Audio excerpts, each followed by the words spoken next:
All right,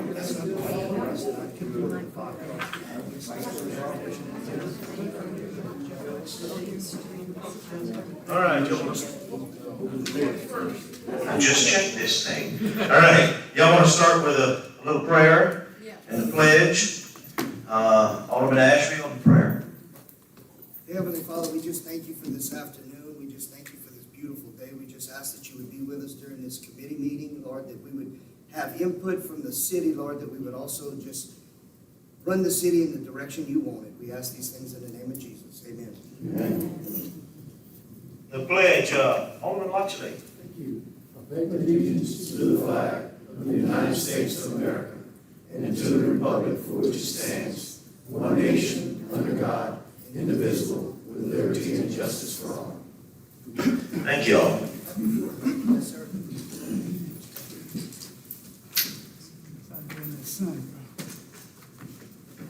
All right, let's jump right into it.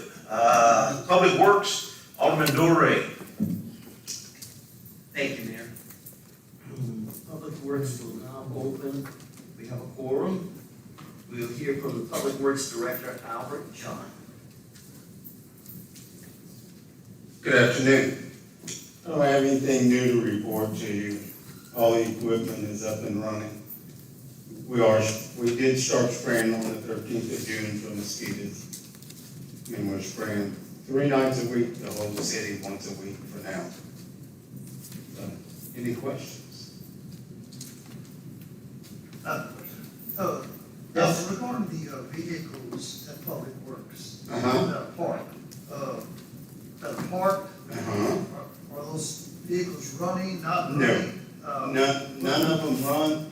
Their police department has 3 or 4 there to get rid of. The others are all being used for parts. And they have come in handy. We've saved a lot of money on some of these units pulling parts off. But no, none of them run. Are any of them planning to go to auction or anything soon? I just store them. That's up to the departments who own them. Brad, I want to, I asked the police chief a little while back, but we need to get together again and see if they want to continue holding on to those old police cars. I'd like to clear the lot out there. I keep saying if we're going to ask our people to keep their yards clean, we need to keep our yard clean also. I agree. This is years of build-up, many years of build-up. But I'll get with the police chief again and see if that's something that they want to hold on to some more, a few of them to continue taking parts off of them, or if they're ready to get rid of them. I'd love to have a big auction. In reference to the auction, historically, Albert has always been the auctioneer. Without any experience other than at Public Works building, but I'd like to work with either Lamatz or maybe Gwynn Auction in Jennings or Manheim and Lafayette and Scott, and try and get a broader crowd audience that would maybe bidding on those vehicles so we can get a little more money than just a group of people that come to Public Works here in Crowley. We have a lot of other stuff inside the building that I know Albert would absolutely love to I'd get love rid to of. get rid of everything that's out there now. So, in the past, the big vacuum truck, it's my understanding the last auction, we were offered probably $500 or so for it, $1,500, I don't know how much it was. It was turned down. And the previous mayor said he wasn't gonna sell it for that much, and so it still sits out there. I need to get with Tom to find out what the process is with that, since it was refused to be sold at the last auction, even though we had a bid on it. If we have to auction it off again, or what we need to do with it. There's also that tank that's out front. That was sold, actually, and paid for, many years ago. How long ago? No, that was 2019. Okay, so a few years back, but they never come and picked it up. So, Unfortunately, there is some tar left in that tank also. So we need to figure out how we're gonna dispose of that. But I'm glad you brought that up and publicly, because we need to do something with that. There are also 3 police units that you guys have already declared as junk. Y'all did a batch of 7 or 8 at one time, right after the last auction. In 2019, they were brought over there, the police department sold them. They sold them all but 3. So 3 of those units have already been before you guys. That's junk. That's junk. Yeah, they've been used for parts since then. So, There were people, what was happening was the police department was in charge of advertising and selling them. They would come, matter of fact, Chris was in charge of that. They would come from all over. They sold 5 or 6 of them. They'd go to City Hall, they'd pay for them. City Hall would call them and say, or Chris would let them know, hey, they can pick this unit up. But out of the, I forget exactly how many it was, 7 or 8, there are 3 of those still there. And they are not running either. Just a comment, and I think that, I'm sorry, Steph, I think that your suggestion is good. Just want to mention more FYI. I had a friend yesterday as people were traveling to Abbeville, and there were 3 units, not the junk ones, that were placed in strategic locations that were unmanned. But she said she slowed down 3 times because she saw the cars. So I am not advocating that, I'm just passing that on as FYI. Steph? No, I just want to state, you had mentioned, Matt, Cliff and Paul can put up, I don't know if it's going to be a bundle deal or what, but get with them. yeah, I'll visit with Cliff multiple times, and actually met with him multiple times at the state capitol over the last few months, during legislation, so, and different events that we've been to together, but, I think it's a great opportunity for us to capture a much larger audience than we can locally. Yeah, and just for transparency, I serve on the executive board, so if it gets out and I'm pushing them, well, that's the reason why. Thank you. All right, thank you. Any other questions or comments? Thank you, Albert. You're welcome. We can move on. Says city engineer, but I'm looking out at Tim. Does Tim need to say, not that Tim, the other Tim? No, he's not Public Works, Recreation. Okay, no, Tim Craig. oh, Tim Craig, That would be, utilities. okay. The city engineer, Tim Mater, anything to say? Thank you, Jeff. Yes, if you look at your agenda, Public Works agenda, you'll see there are 2 action items. One, to approve partial payment estimate number 19 to Lynn Leger for contract A, and also number 2, to approve partial payment number 14 to Lynn Leger for contract B. I'll turn your attention, if you will, to page 4 of my engineer's report. At the bottom of the page, it lists contract A. At the very bottom of that paragraph, I note that the final inspection date has been officially set for July 19th, so that on June, I should say, I invited everybody on June 22nd to confirm their availability on July 19th, and everyone has now confirmed their availability. And availability is not only for that date, but at a time during that date. Everybody has been allotted a couple of hours for us to ride the whole city or your ward or whatever part of the city you wish. And if that's not enough time, then we'll add on to it another day. So we're not at all wanting to limit those 2-hour slots work before. Most people were pretty tired of riding after about an hour and a half. So, if you turn the page then to page 5, I have partial payment number 19, which is for contract A. And as of June 20th, with contract time expired, the project is 96% complete by cost. partial payment number 19 has the total value of work through that date, June 20th, at $6,572,274.20. It's $6,572,274.20. We're withholding $328,613.71 for labor and material liens. So the total amount due under partial payment estimate number 19 is $44,546.35. I would ask that you consider approving that partial payment estimate at this time. Offer. Have a motion. We have a motion from Step, second from Sandy. Any discussion? All in favor? All opposed? Motion passes. Likewise, on page 5, near the top, contract B, final inspection again is for both contracts. It's according to award, more so than according to contract A or B. Partial payment number 14 shows that as of June 20th, again, contract time having expired in April, the project is 91% complete by cost. Partial payment estimate number 14 shows the total value of work done through June 20th at $9,119,694.48. The amount of $455,984.72 is withheld for labor and material liens retainage. Therefore, the total amount due under partial payment estimate number 14 is $662,451.76. Contract B, I would ask that you consider approving that amount. So moved. Moved by Sandy. Seconded by Brad.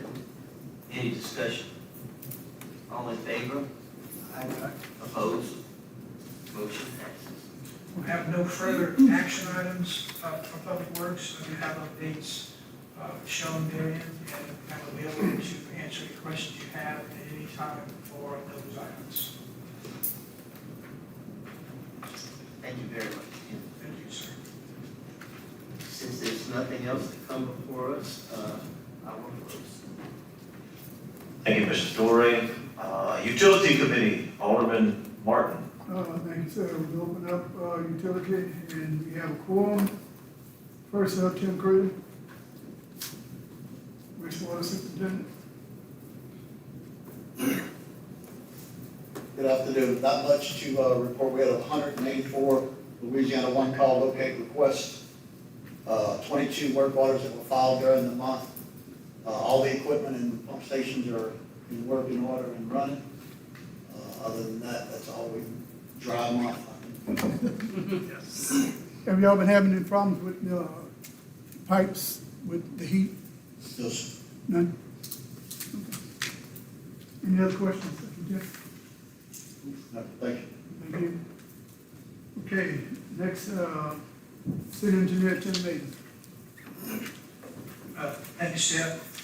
My report begins on page 12, and on your committee agenda, you have 4 items that are covered in my report, and I'll go through them one by one. One to mention, something that Tim said that reminded me that in what Steph said, when we're in a period of no rain like we are now, I don't know whether you realize it, but your wastewater plant discharges zero into the environment. It's just recirculated. Evaporation removes tons of water over the course of weeks. So as long as there's a drought, you actually don't send any wastewater, treated or otherwise, to the body. So you might be interested in that. That could go on now for weeks, depending on the weather. If you look on page 13,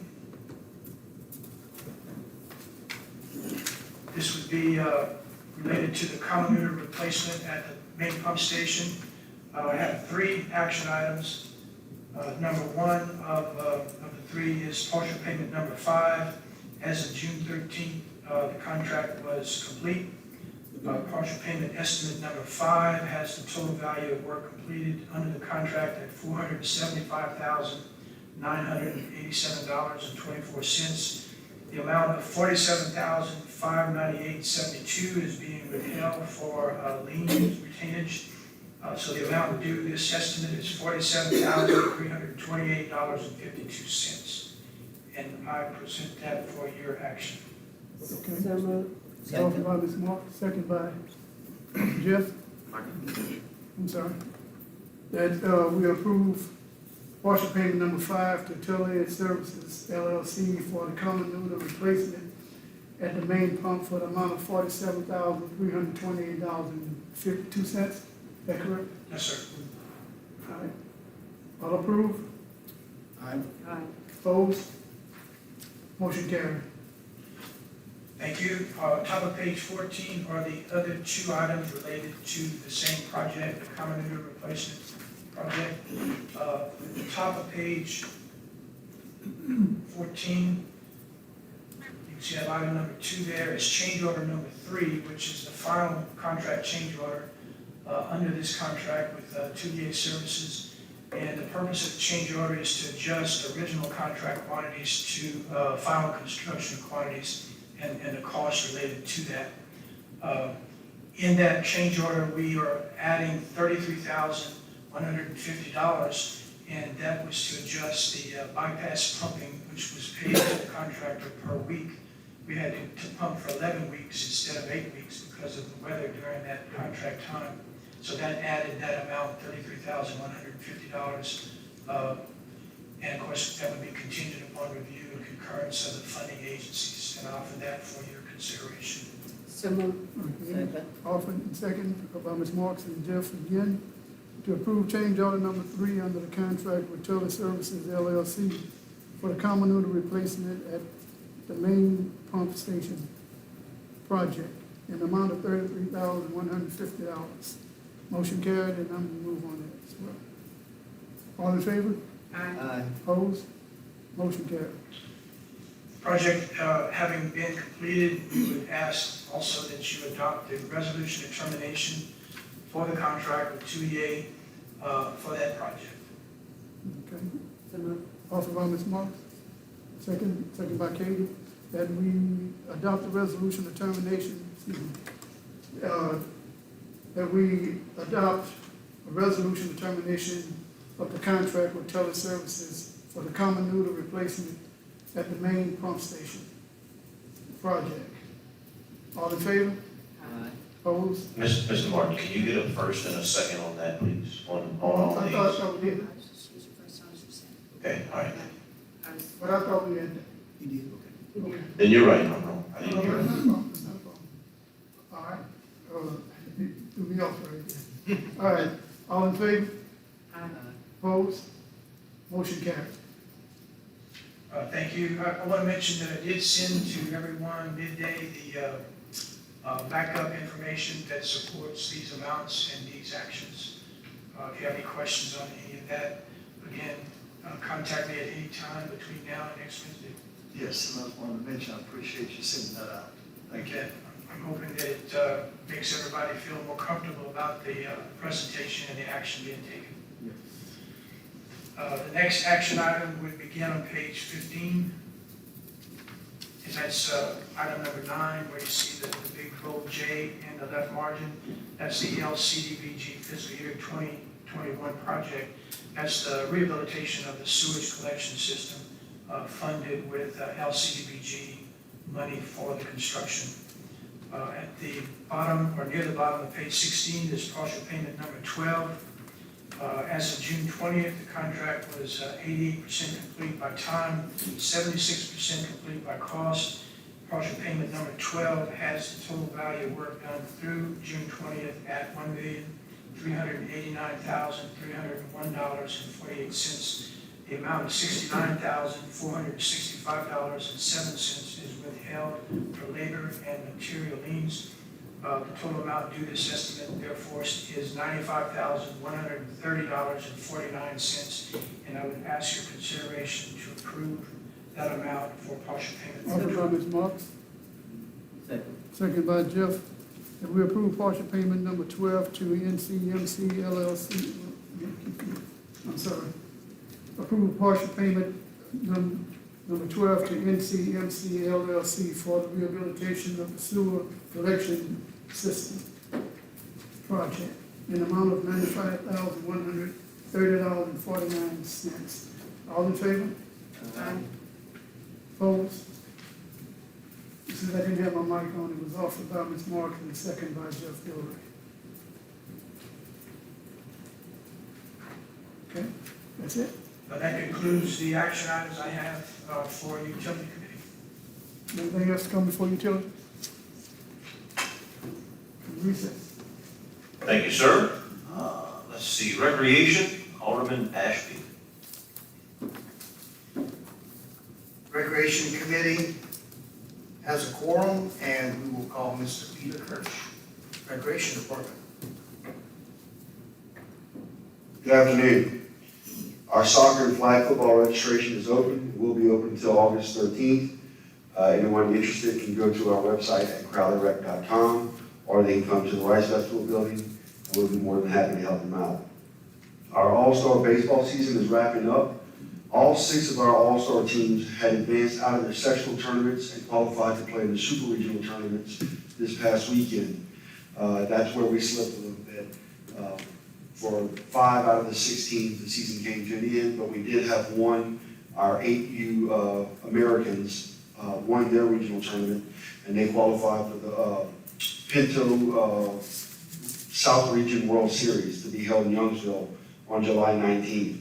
So very proud of all the young men, the hard work, the coaches, the parents, the volunteers that they put into this all-star season to make it a good one for the kids. We're very proud of them, and they represented us very well. We did have, as I spoke last month, our ping pong table and pool tables that were donated by Mr. Walter Andrus delivered to the Martin Luther King Center. The ping pong table is up. The pool table is still in boxes. We hope to have that put together and up and running by the end of the week next week. Also following up from last month, the slide at Myers Park has been delivered and installed, so we got rid of the old broken slide that was there that we had been waiting over a year for. I'm still waiting on replacement swings and baby cradle swings. When those come in, we'll be replacing them at the parks as needed. Also, pickleball is still available at the Rice Festival building. We have 2 courts, and we're seeing people from Lafayette, Jennings, Crowley, Rain, Eunice, from all over coming in and using it. So if anyone wants to come play pickleball, I'm tired of eating Chuck, so bring it. So other than that, that's all I have, other than the action item to approve the partial payment to Keith Road for the restrooms. And just to bring you up to speed on that, both slabs have been poured on both buildings as of Monday. So the brickwork should be going in. I'm being told we could see some bricks being laid by the end of this week. So very exciting. The partial payment estimate is app number 3 for the amount of $107,895.63. Can I get a motion? So moved. All right, we have a motion by Jeff and a second by Mr. Dickey for a partial payment for the restrooms at the Tony Robichaud Sports Complex for $107,895.63. All in favor? Aye. All opposed? Thank you. Anything else? You didn't put the slide at the Public Works building, huh? No, they hold it all. Just checking. But I'm glad you said, I do have a bunch of equipment that needs to go to auction. Since we no longer have dirt fields, we have some bunker rakes and some other equipment that was special to natural grass fields that are sitting in storage in our barn, in our barnyard. So I'd like to contribute to the. I'm glad you waited till Albert left. He would be very upset to hear that there's more stuff to go to Public Works. Mayor, I'd just like to thank Peter and your crew in the 8th Street Park, which is in Ward 2. They did an excellent job of replacing everything, and I was present at the time, and they got that big chunk of concrete out. It looked like a monolith. I hope they didn't have to use as much concrete to put it back in, but it looks great, and thank you so much. Thank you. I echo those comments as well. Thank you. Mr. Chair, I have a question. Peter, they used to have some old light poles and light fixtures. down the Graveyard Road. Is that still there? No, sir. So thanks to the mayor and the street department, about 2 weeks ago, they came and hauled off what was left. I was tired of looking at it. And Peter was tired of looking at it too. What was left there was just remnants. The previous council had already approved to sell some of the actual poles, but what was left there were just pieces of poles and remnants of the lights and stuff, so. Any other discussion? Yes. These pictures, is this related to recreation?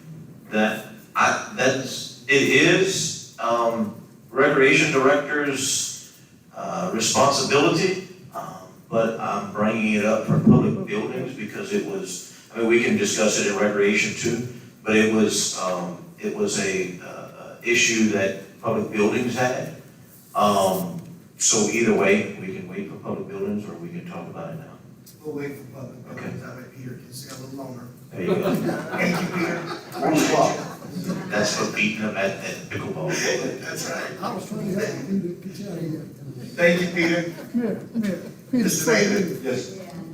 Oh, go ahead, Steph. you know what, with all this surplus, it might be a good idea to have the mat just come and just do a bundle type thing that is separated, how they feel it should be done. Yeah, they'll come in, take pictures and list everything online for us. That way, it'd be, somebody might just say, I'll take everything you got, you never know. Thank you, Peter. Mr. Mayor, Nothing further? no further discussion, Recreation Committee rest. Thank you, sir. Zoning annexation, Alderman Martin.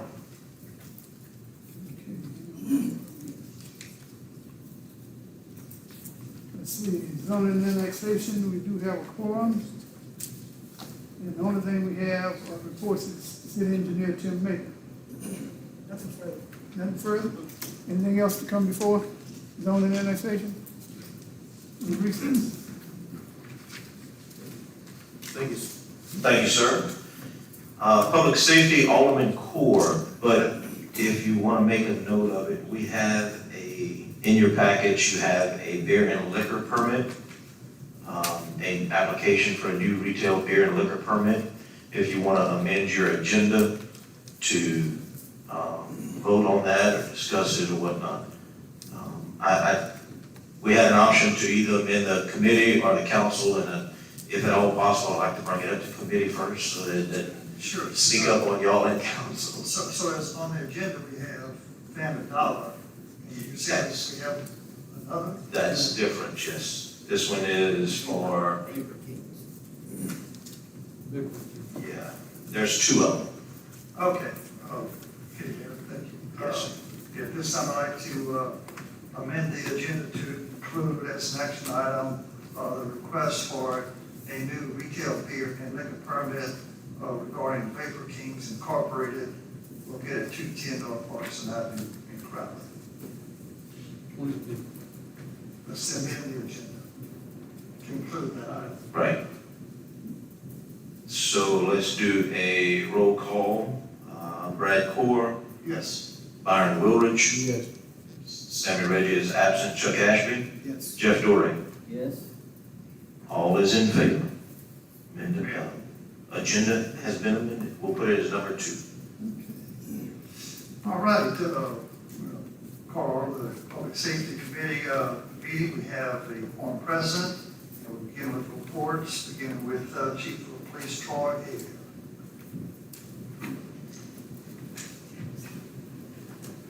The month of June, with everything kind of heating up, the economy is, computer software is allowing us to give y'all these reports kind of broke down as the calls come in. We went on 1,038 calls this month in June. We had 126 tickets for the traffic enforcement detail. Normal traffic on patrol was 33. And on criminal arrest, we had 41.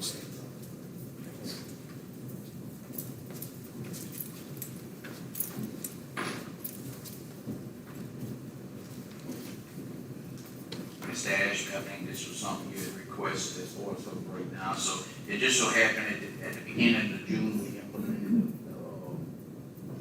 the new software. Everybody has laptops now in their car and stuff, and they're able to do their paperwork from the road. But it does make it very easy for us to print this stuff out now. Whereas before, we had to go back by hand and calculate them and add them all up. This is perfect, thank you. Gives us Yes. something that we can go back and look Yeah, over and, months. and this is what we're gonna do, moving forward, that's part of the reasons why everything was switched over.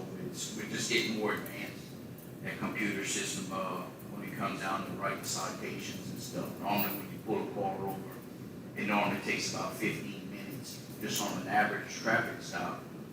So now with the computer system and the E4s and citations and stuff we have, we're able to limit that down. Now the average ticket is probably 4 or 5 minutes instead of 15. So it gives them more time to control, so it's, yeah, definitely, it speeds things up.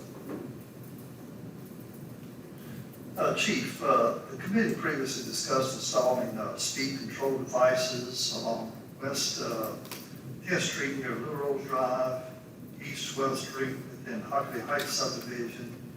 It was recently brought to my attention, speeding is also occurring along West 15th Street, just west of Parkinson Avenue. Could you give us an update on what's being done to address these speeding issues? Yes, I'm in the process now of getting information on some different cameras that are put out, like the speed trailers.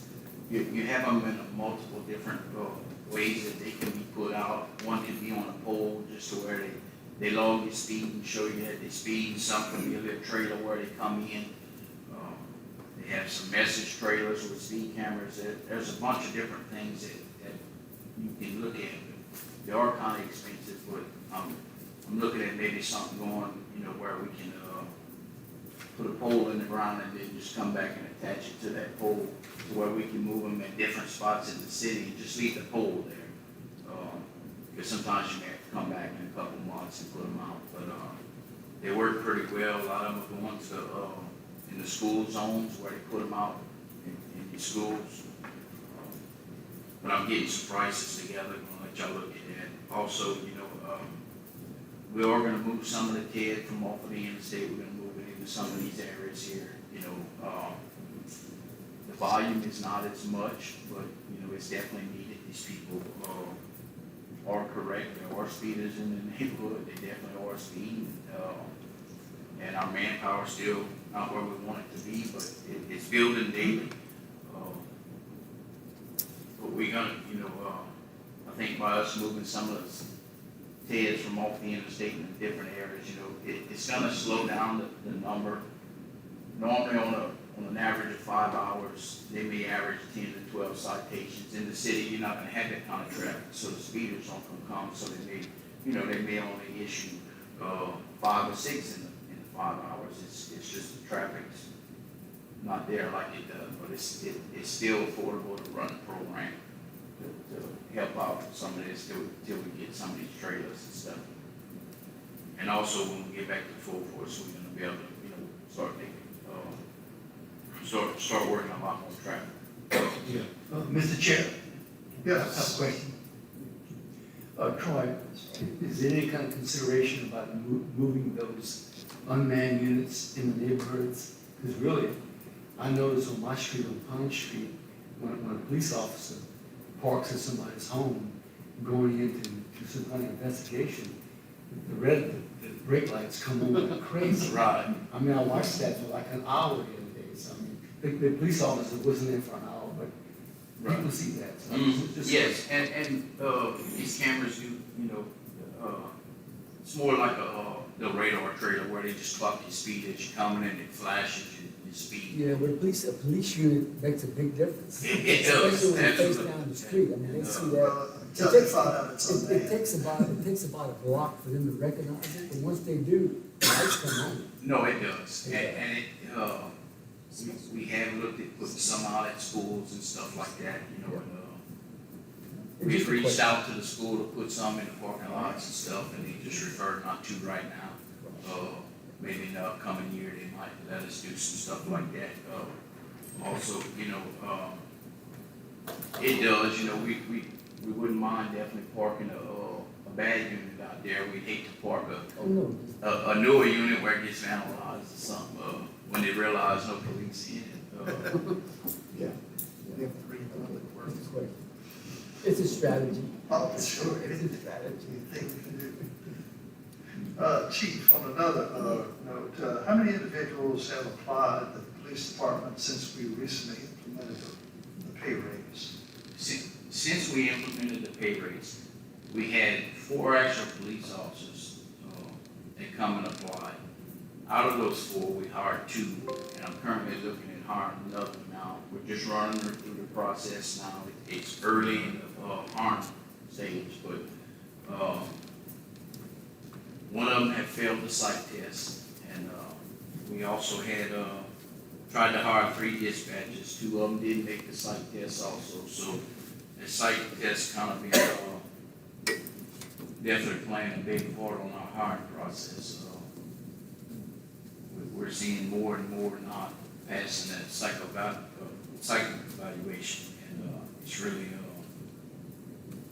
hitting our efforts to get it done. But, like I said, we did hire 2 since the passing of the raise. We're in the process of hiring a 3rd now.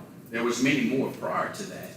As we were talking about the raise and moving forward, people were coming in. So a lot of people have come by and got applications, just hadn't turned them back in yet. And that's not uncommon to see.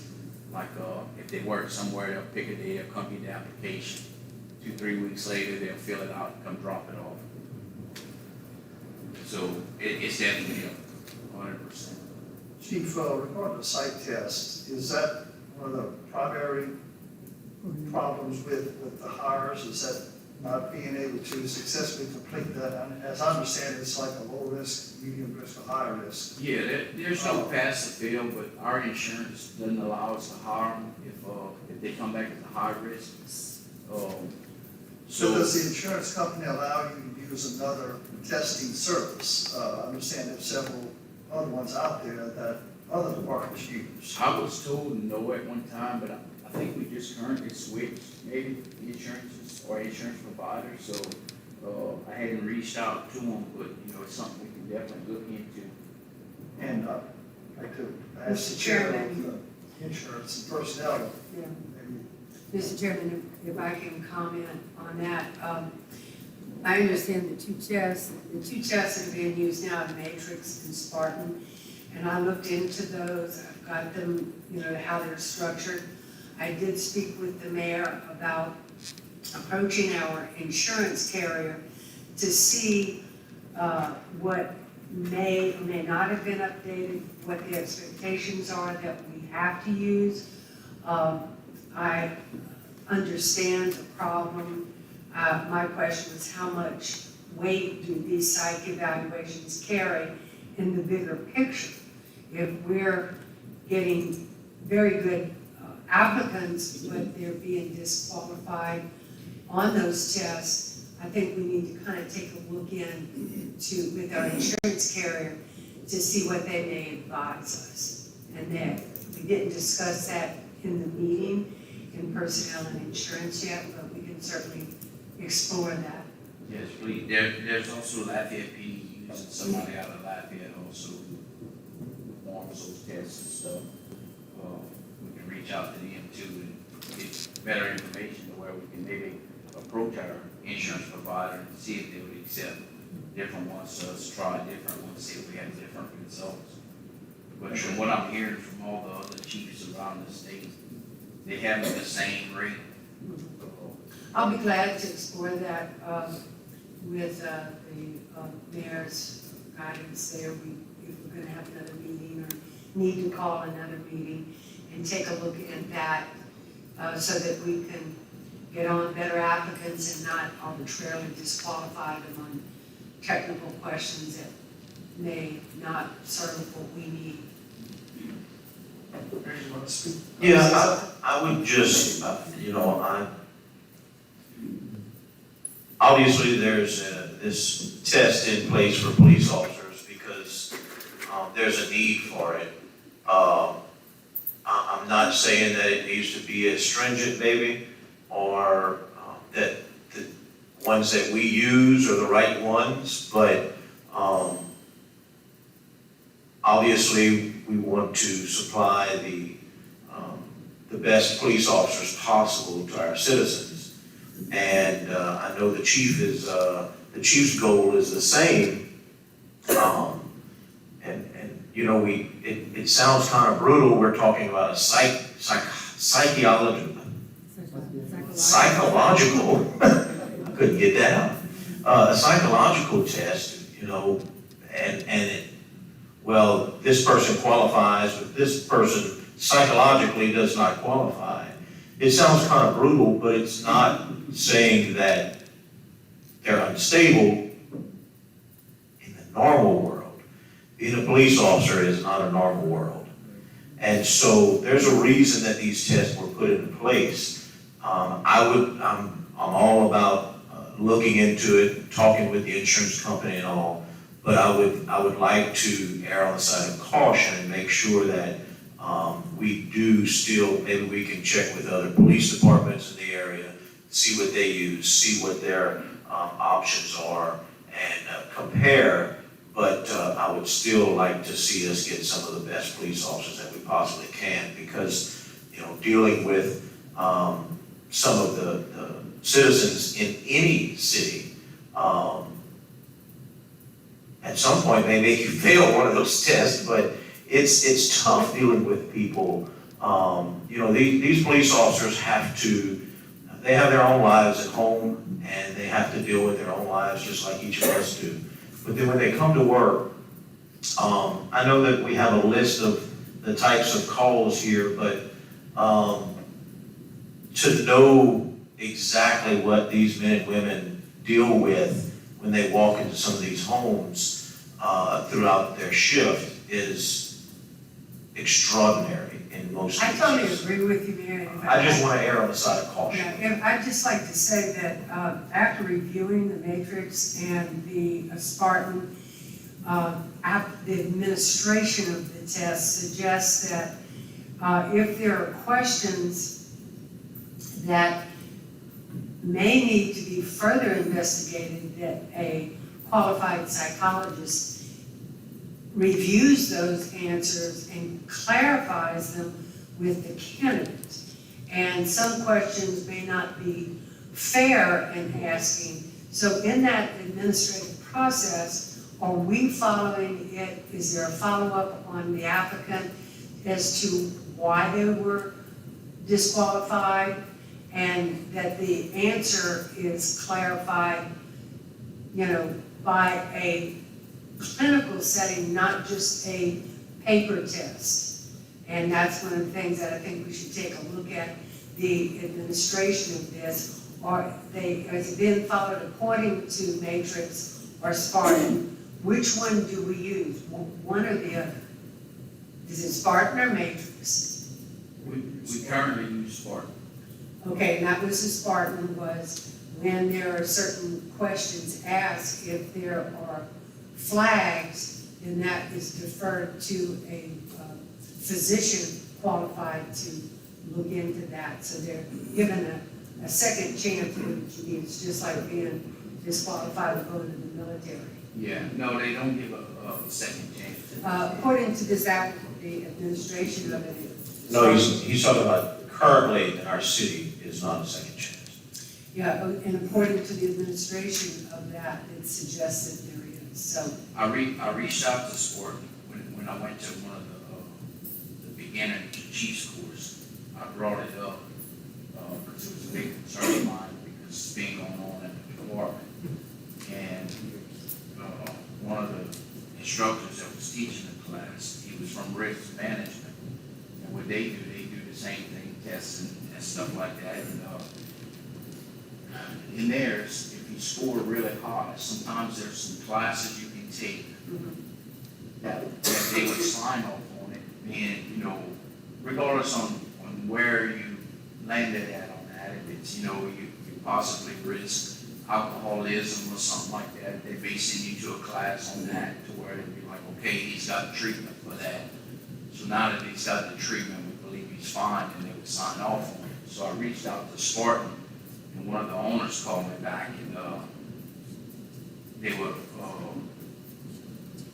I told them what was told to me, and they told me that they were gonna look into it and see if they wanted to arrange a meeting with me to come in and talk about it, because they were interested in looking at something like that, to where, because they do truly believe that everybody is treatable. So if you know you're gonna score high in there, and you can provide proper training in that to make sure that they're okay, then they would sign off on it. And Mayor, I agree with you. I'm not trying to reduce requirements, but certainly if we could have an option of two reputable, equally qualified testing services, they just may, they pose questions a little bit differently than others, and maybe get different results. Right, and I agree, I think we have some really great people who would be qualified for police officers that we have missed out on because of it. Okay, thank you. Any other questions for Chief?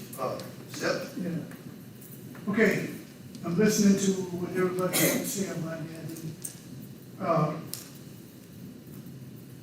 What you gotta think about is this: he's the chief. Okay? I would not want it on the council's, well, at least I speak for myself, on my shoulders that, well, we changed the test and something happened. Okay? Then you gotta look at the officers that are there now. I had to go through it. Why are you changing the game now? Is it because you raised the salaries? You want the best, or you want the most available? Okay? Because you're dealing with someone that has authority to kill. If due process come into that, well, it is what it is. So, think about it. The same test been used for how long? It's been used quite some time now, and talking with some of the other chiefs that were allowed to hire, some of them did say, hey, look, exactly what I run them off for was exactly what that report said. So, sometimes they're all right, sometimes they're all wrong too. I tried to hire one that had 25 years of law enforcement experience. They were denied. Yeah, Then Mr. Martin, I think. they went work somewhere else. I think the conversation is more in line of us being here to help the chief if he does choose to change something, because we have to make the decision with the insurance company. So, just to work with him and be available if he's looking to change something. But I still think that's his, I won't say problem, but it's. Absolutely. We are not law enforcement, at least I'm not. Okay, now I would hate to make a decision Well, we fixed based it. on, well, I want to see this person or that person hired. Okay. We had one that came in, we started it today, but should be coming in tomorrow or so for the testing. And, they did really well in the interview, they really killed it. One of the best we've seen so far. So we Yeah, really except, excited. I'm not trying to, I'm just trying to see what options are available. Well, hey, Certainly, man, I agree. You want the best of the if, best. Yeah, and if, You want the best and of the if best. another equally qualified or equally, Right. testing service is out there, in other departments like Lafayette, Baton Rouge, whatever, use them, that's all I'm seeing, just what options we have. Well, hey, look, I agree with you 100%. But at the end of the day, let that be his quest, Sure, not ours. sure. That's all I'm saying. Appreciate it. Chairman, if I could just speak to Mr. Martin's question there. I think the insurance carrier has edicts that strongly suggests or recommends to the chief of police what would be best to use. So I think the answer to that question lies in our insurance carrier that now has the state-of-the-art, or may say keep using Spartan or whatever. I'm with you with that. I mean, Okay. no, I'm not trying to, back up from that. What I'm saying is, If it comes to a point where the insurance comes and say, look, it's up to your council. No, it's not up to us. I totally agree with you. Right, so if they insuring the police department, and they give a blessing to use the other one, well, then that's between them and the chief, That's right. okay? That's all I'm saying. Just don't cross that line and think, well, for a second, because I don't know what the psych evaluation is, you know, and credit to whomever or whatever, but at the end of the day, it can cause friction in what you have now. Because somebody out there will see something and say, you know what? I'm just saying one officer might have been there for a while and see something and notice, man, this person here is not, you know, up to doing whatever needs to be done. You come to find out, and I'm just using like it is, you get a smart lawyer and say, well, look on his or her psych test. It went against him. Why did they hire him or her? I'm just saying be cautious. Be as lenient as possible, but be as strong as possible. Absolutely. Thank you, Steph. You're welcome. Okay, we'll move on to Fire Chief Louis Romero. He's got his report in your packet. All right, thank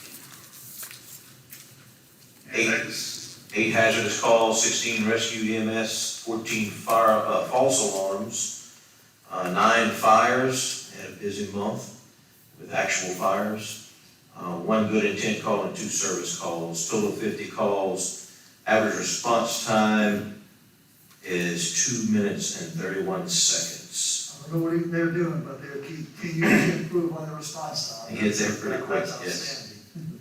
Thank you. Okay, under City Inspector Tony Duhan's report, I have it, I'll read it off. Animal Control Department took in 15 dogs, 20 cats, 4 cats were spayed and neutered, 13 citations with 27 different charges, 104 calls, 5 dead animals, 28 cats, 50 dogs, 1 animal cruelty, 1 dog fight, and 19 live traps were put out. On the Code Enforcement Department, 14 tall grass complaints, 1 unpermitted occupancy, 1 abandoned vehicle, 2 sewer issues, 1 unpermitted use violation, and 21 grass cuttings done by the city. Under the Permit Department, there were 6 new residential permits, 18 electrical, 4 gas, 3 fences, and 1 demo permit located at 326 North Avenue D. Planning and Zoning Department, 1 re-subdivided process, 2 reviews on interested developers. Stormwater Management Department, monthly inspections were performed, Bayou Blanc east and west, the center ditch east and west, and the north ditch interstate. Contact us if any further information is needed. Respectfully, Tony Duhon. And we move to action items. The first is to approve a beer and liquor permit for Family Dollar located at 415 Southeastern Avenue. And we have the application that's been presented. And I so move. Second. Discussion. Mayor, as I understand, this location had a 2022 beer and liquor permit. And I guess the only reservation I have is if they ceased selling alcohol during 2023 to current. So I'd like to know also, I don't know why we're in July and they're just doing a renewal. I mean, although this application says new, we don't need to beat that dead horse anymore, but I'm not sure why they're just doing it, but I'll look into it. And Yes, I'll phrase a motion to recommend approval subject to them either not have sold liquor during that period or to have paid the fines, because you were asked that before in other establishments. right, yeah, it's not fair to other establishments if we just let people go half a year without renewing their license. I agree. All right, so there's a motion, is there a second? Second, Alderman Torrey, all in favor? Any opposed? item is a application for Vapor Kings located at 210 North Parkson Avenue for, let's see, I'm trying to see what the flag is. Here B, Class B retail package. This would be a Class B packaged liquor and beer permits, and I so move. Second. Second by Alderman Dory. Discussion.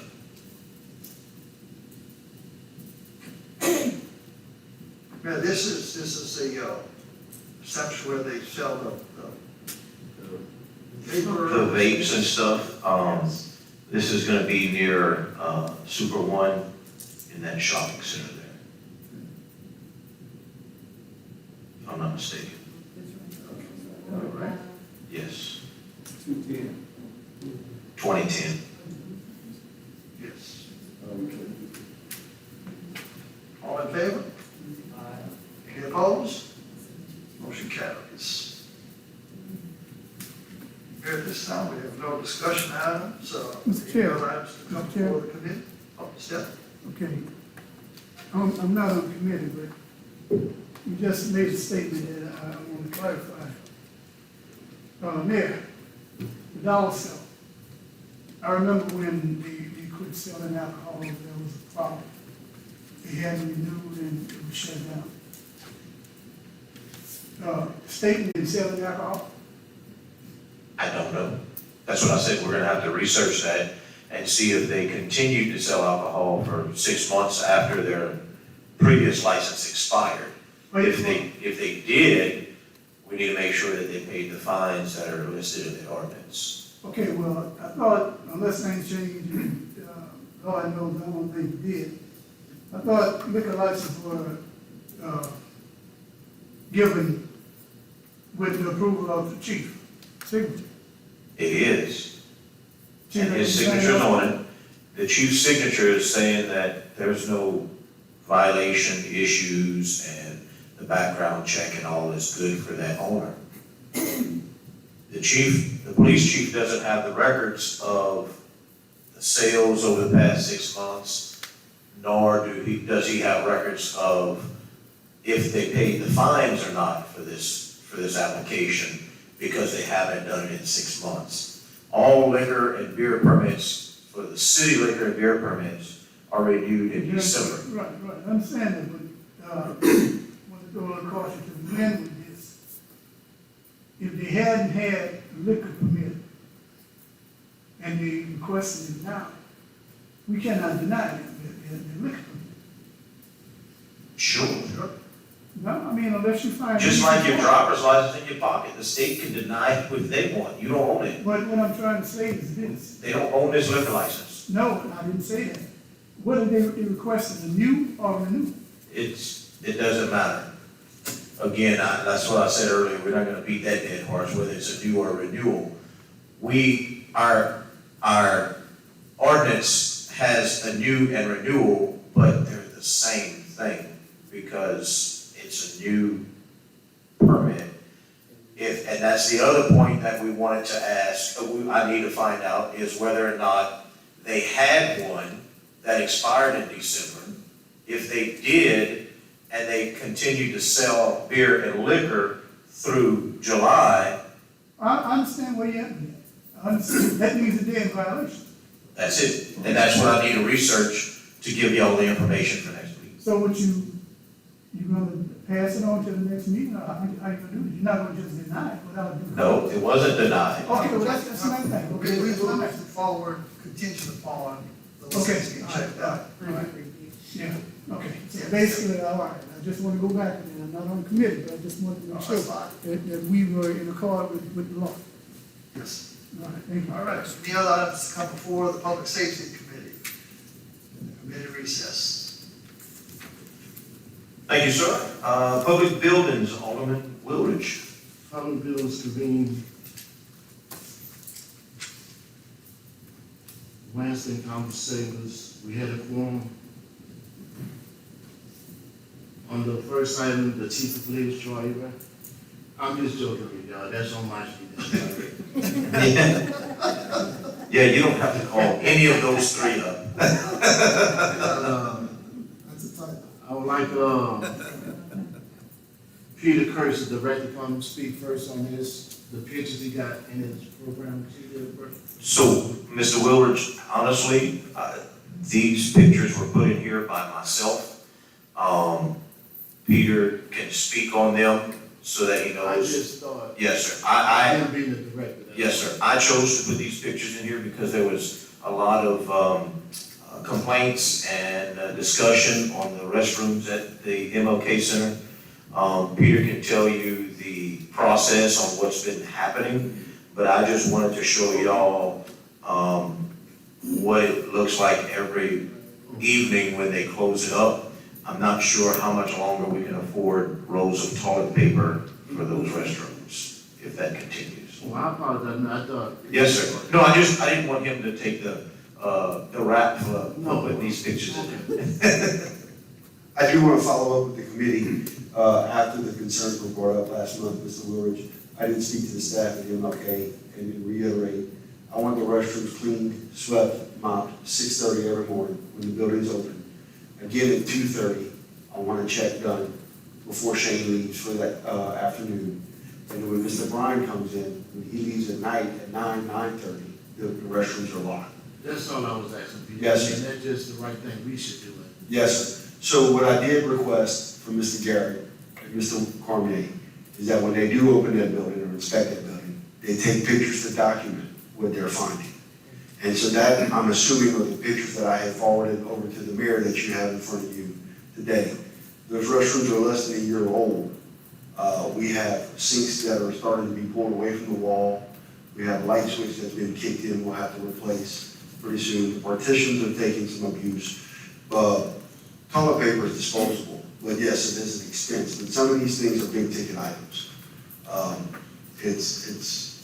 I'll let the pictures speak for themselves. I agree with you, sir. I excuse my French sometimes, you're damned if you do, you're damned if you don't. Yes, So- the good stuff for the bad. And we, all I can say is we tried on our part. Yes, To make the restroom necessary and available for the citizens. If they misuse it or mistreat it, then it is what it is. Yes, sir. So I just wanted to follow up, tell you that there was action taken from last month that come out. I appreciate that, Mr. Curtis. Yes, sir. Question. So Peter, it's just not the cleanliness, you're talking about physical damage to the bathroom? Yes. Because I've seen in these pictures. Okay. Yes. Thank you. Yes. Yeah, if you look at one of the, so on the second, let's see, the third page, that door, the top left, that door is on the outside of the wall. It's supposed to be on the inside of the wall. So we're gonna have to try to take parts off unless they've done it so far already. But I'm not sure they had to have kicked it from the inside, so it won't open out. It's supposed to open in, and you can't push it closed back in because of the stops that are there. And then below that one is the sink that's being pulled away. They're either sitting on it or pushing down on it too hard. And then, of course, you can see the light switch on the second page and other disturbing pictures of other items in there. So we're going to try and, I spoke with them also, and I went back with one evening, probably about 10 o'clock, and Shane was driving up over there to close it up, and him and I went inside. Basically the same thing, but they clean it up in the mornings, they do. Thank you, man, I appreciate it. Go ahead, Mr. Martin. Okay, first of all, appreciate you jumping on this. I mean, it's neat. But it goes back to the original bill of the restrooms.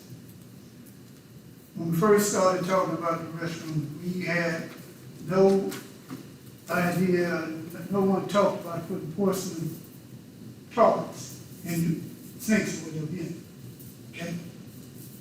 We was talking about, if you remember, we talked about doing the metal type. I'll call it the prison, whatever you want to call it, prison type thing. Stainless steel. Stainless steel. Okay? and I hate to be the bearer of bad news, but in our homes, kids flush toilet paper down the toilet, they, whatever. But what makes it real bad is the fact that we don't know who's doing this, whether they're from Crowley or not. You understand what I'm saying? Mm-hmm. And to make the statement that how long it's gonna be before toilet tissue gets expensive, hey, you go with what you dealt with, okay? Now, I don't know what it's gonna take to get the porcelain fixtures out of there. But I like to see them go. Okay. We had, and I'm gonna say it like it is, and I've been harping on that since the longest. The bathroom was not built where it was supposed to be built, and it was not built the way it should be built, with the toiletries in there. Okay. I don't disagree with you at all on that, Mr. Martin. None of us had a say. That's it. We're just having to manage what we have now. Exactly. I came back, the slab was poured, I said, man, look at this, look at this. But even to that point, before we do anything drastic, let's try and, even if we have to change one commode at a time, and one face bowl at a time, because it's there as a purpose. Okay? Other alternative is what? Open up Martin Luther King Center.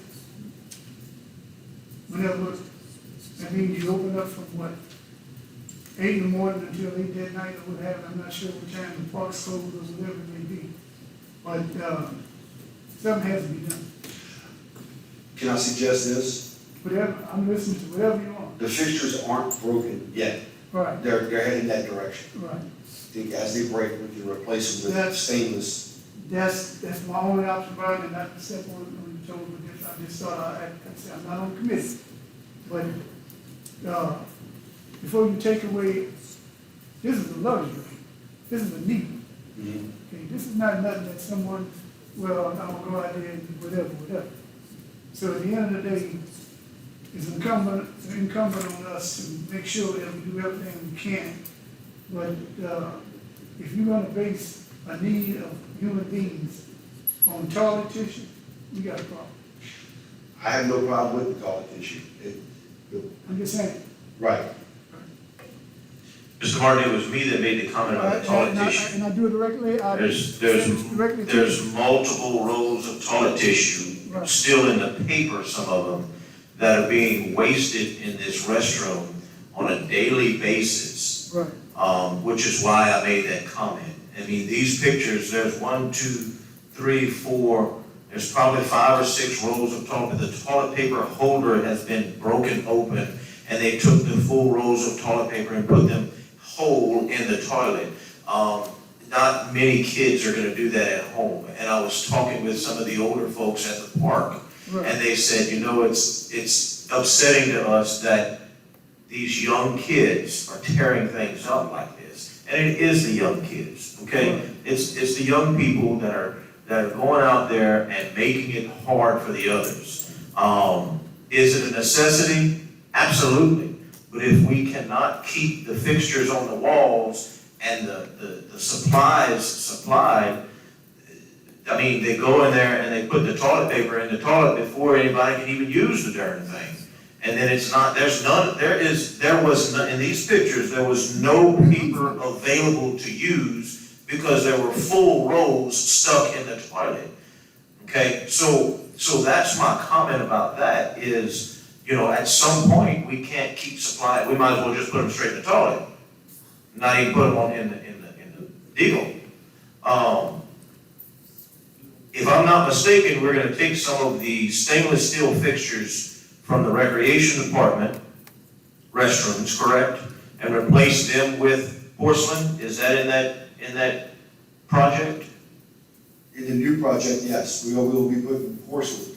Now, the ones that we're taking out, we'll hold in storage. That's what I'm saying. So when we need to replace, Okay. The current stainless steel, once that's renovated, will be replaced with porcelain, not stainless steel again. So we'll have those fixtures that we can hold on we to can still. and not send to auction. Correct. Correct. Yes. And so we should be able to That's maybe fine. But change them over there. I think that'll be a help. I think it will be a help to put stainless in there. Well, what it'll do, it show the public that we done all that we can. We're trying, yes. Okay, thank you, Pete. Thank you. Thanks, sir. Thank you, Brian. On item number 1, I need to sustain myself from this item number 1 and turn it over to my co-chair, Mr. Jeff Dorrick, because my sister worked at assistant, so I can't be part of that stuff. Okay, Just reading item number 1, Mr. Dorrick. Yes, it's to consider the renewing lease for the assist agency. We have a copy of that. Jeff, if you need to give a little, history on it, I'd be glad to. I'm not on the committee once again, but I can give you history on All right, a resolution of the mayor and the board of aldermen, the city of Crowley, Katy Parish, authorizing to lease the assist agency for office space in the Crowley Enterprise Center located 11 North Parkinson Avenue, Crowley, Louisiana, to provide for the terms and conditions thereof and to provide for all matters relative thereto. This is just to renew what they've been doing. it. Right, it just. Yes, sir. It just renews what's already there. It expires on July, at the end of July. Okay, you want to know the terms in that? You want to read that too? Because a term of 1 year effective on the first day of September 2023 and ending on the 31st day of August 2024. Monthly payments of $2,248.76. Non-appropriation clause in favor of the lease. All of the terms and conditions of the said lease shall remain the same as the prior lease of the facility. I so move. Got a motion? Is there a second? I'm not on the committee, so I can say. Only one who's second is Brad. Brad, Jeff.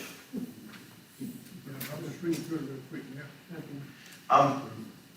If I may, can I just give a little synopsis of the assist agency and how long you've been there? Brad, if you got any questions on it. I'll just read through the lease. Okay, while you're doing that, just give a little synopsis. Have discussion after the. Right. Well, just, you have, this, well, it's not really a discussion, it's just a preview of what's what.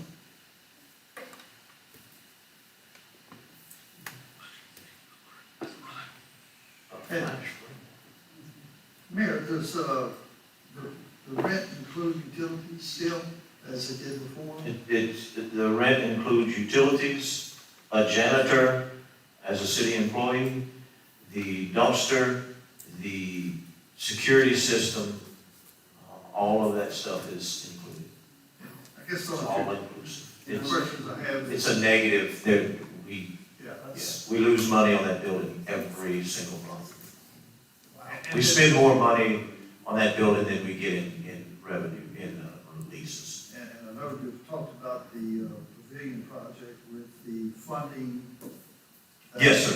So I'm just wondering how that's all going to tie in, because this is for 1 year? this is 1 year, yes. And I talked to Tom about it, and both parties can get out of it if they want. I did speak with the assist agency, both and Louisiana Workforce. It's my understanding that Smile is also in that building, and I don't know if we have a lease for them. I don't know if they just set up shop in the back of Louisiana No, Workforce or something or not. Small they should have these. We gave them the I'll- last year. I'll check into that too, but, there's, that building was set up, as you well know, many, many years ago, 25 plus years ago, as a business incubator. It's a very large building that needs a lot of work.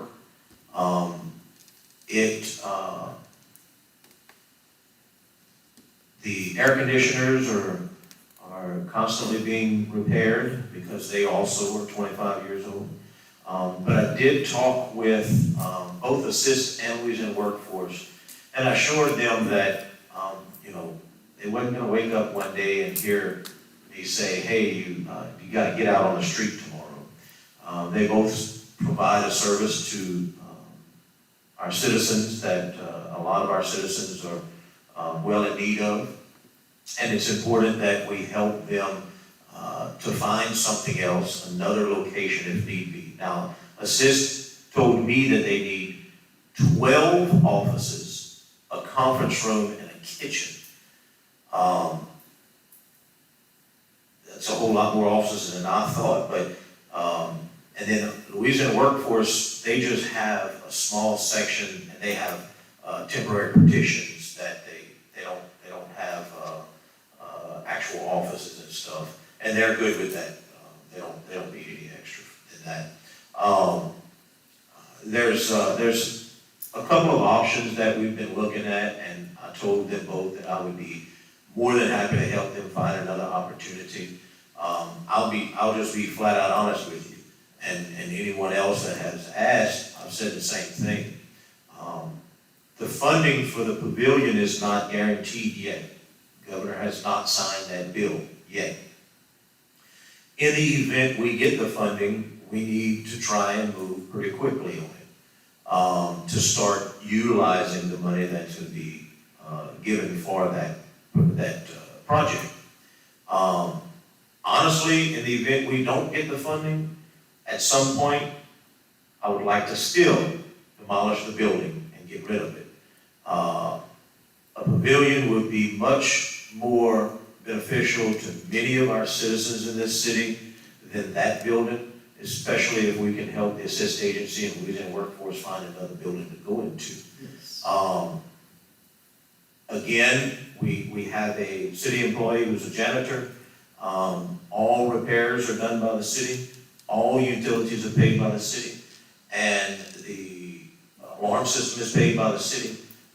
Also, the dumpster is paid by the city. We'd have to put more than 2 agencies in that building to pay for the expenses of that building. I'll tell you that, and I'm not speaking for past administrations and council members, but for many years I've heard the want to get rid of that building. It is a financial burden on the city. One of many, but it is a financial burden on the city. It's my understanding that, yes, it is an historic district, but it's also my understanding that it is a intrusion into the historic district. It is not considered a historic building, for whatever reason that may be. Believe it or not, Frosto is not considered a historic building anymore because of the renovations that they did. So that gives you an idea of how some of that is worked out. Historically, the building is kind of, it doesn't count in the historic district. I think it would be a lot better to have an empty parking lot of sorts there than that building. Now, not in reference to what services are included in that building currently, but I think if we can find another location for those services to locate in, I think it would be beneficial for us to get rid of that building. Yes, man, I agree. The Assist Agency provides, to the community, there's no doubt about that. I certainly want to see them continue within our community. But at the same time, I don't want to be entering into a lease that's going to prohibit the funding from the state or the development plans for the pavilion. That's my only concern. But you said, Mr. Reagan indicated that we had to do something during this term. Yeah, both parties can agree to get out of the term, out of the lease. I'll tell you this: I would like to renew the lease because we don't have another location for them just yet. I don't think we should not renew the lease at this time because the time is here. It's time to renew it. And I'm certain that we'll be able to work together with with both of those agencies to help them out and make something happen in the future. My only question is, I think we're all here to look out for the benefit of Crowley. And while we want them here, is this a fair rent to the city of Crowley?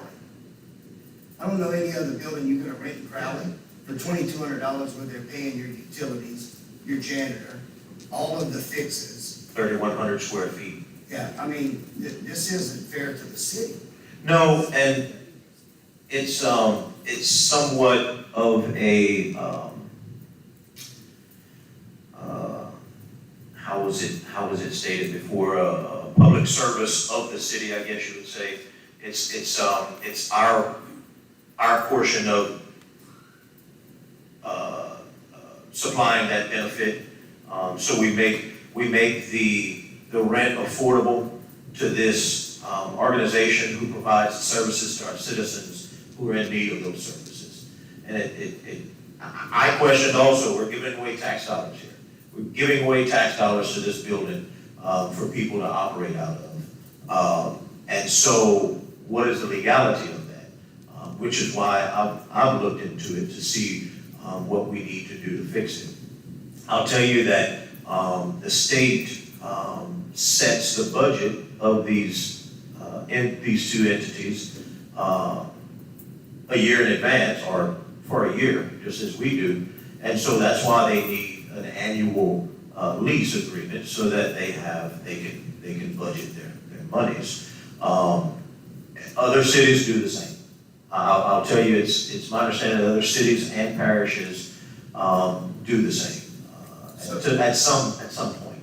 So what you're saying is they set an annual budget for a business that needs 12 offices for $1,500 a month? Because that's about what they're paying by the time you take our expenses out. The state, there's no way. And not all of their funding comes from the state, but I agree with you. The services that they provide to a portion of our population is much more beneficial than the funds that they're pulling in. I agree with you. This is not a new discussion. You can ask those two gentlemen who's been on, Mr. Martin for sure, who's been on this council for many years. Jeff's going to give you the same answer. This has been Steve will tell you the same thing. This has been a big discussion over and over and over because it is a loss of revenue, a loss of funds in this building for many years now. And Mr. Martin has brought it up numerous times about the condition of the building and the repairs and all that needs to go into the building. But there's no extra to put into that building because it's actually a negative.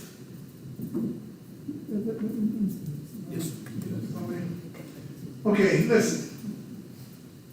When the city of Crowley started off with the incubator system, the assist agency was the anchor of that building. Pretty much is right now, okay? When you ask about the square footage and how much is paid, it is by state and federal statute that it's a community service block grant, okay? So they can only pay up to so much per square feet, all right? The assist agency means so much to this area because of what it does. Just to show you, I don't know if y'all remember Jeff, I don't know if you was on the council at that time or not, but I stepped off this council because of the Hatch Act. I remember. You know what I'm saying? To make sure that I help with the assist agency. You don't reward someone who's been there from the beginning. I know everything is going up, the church is going up, but the bottom line is you're gonna cool one end, you're cooling the other end anyway. Okay, you get what you get. Now, many times the assist agency could have left that incubator. Because we only, when I say we, when I was in community action, It's only a 1-year lease, okay? And I'm looking at you because you had brought it up, okay? Not to be, No, I'm fine with that. right now, the services that they provide is bar none. Can help out what you name they do, okay? When the workforce left out of there, been years ago, Sis Agency stayed. When the hurricane tore the roof off that building, Sis Agency stayed. When nobody wanted to go into that building, the Sis Agency stayed.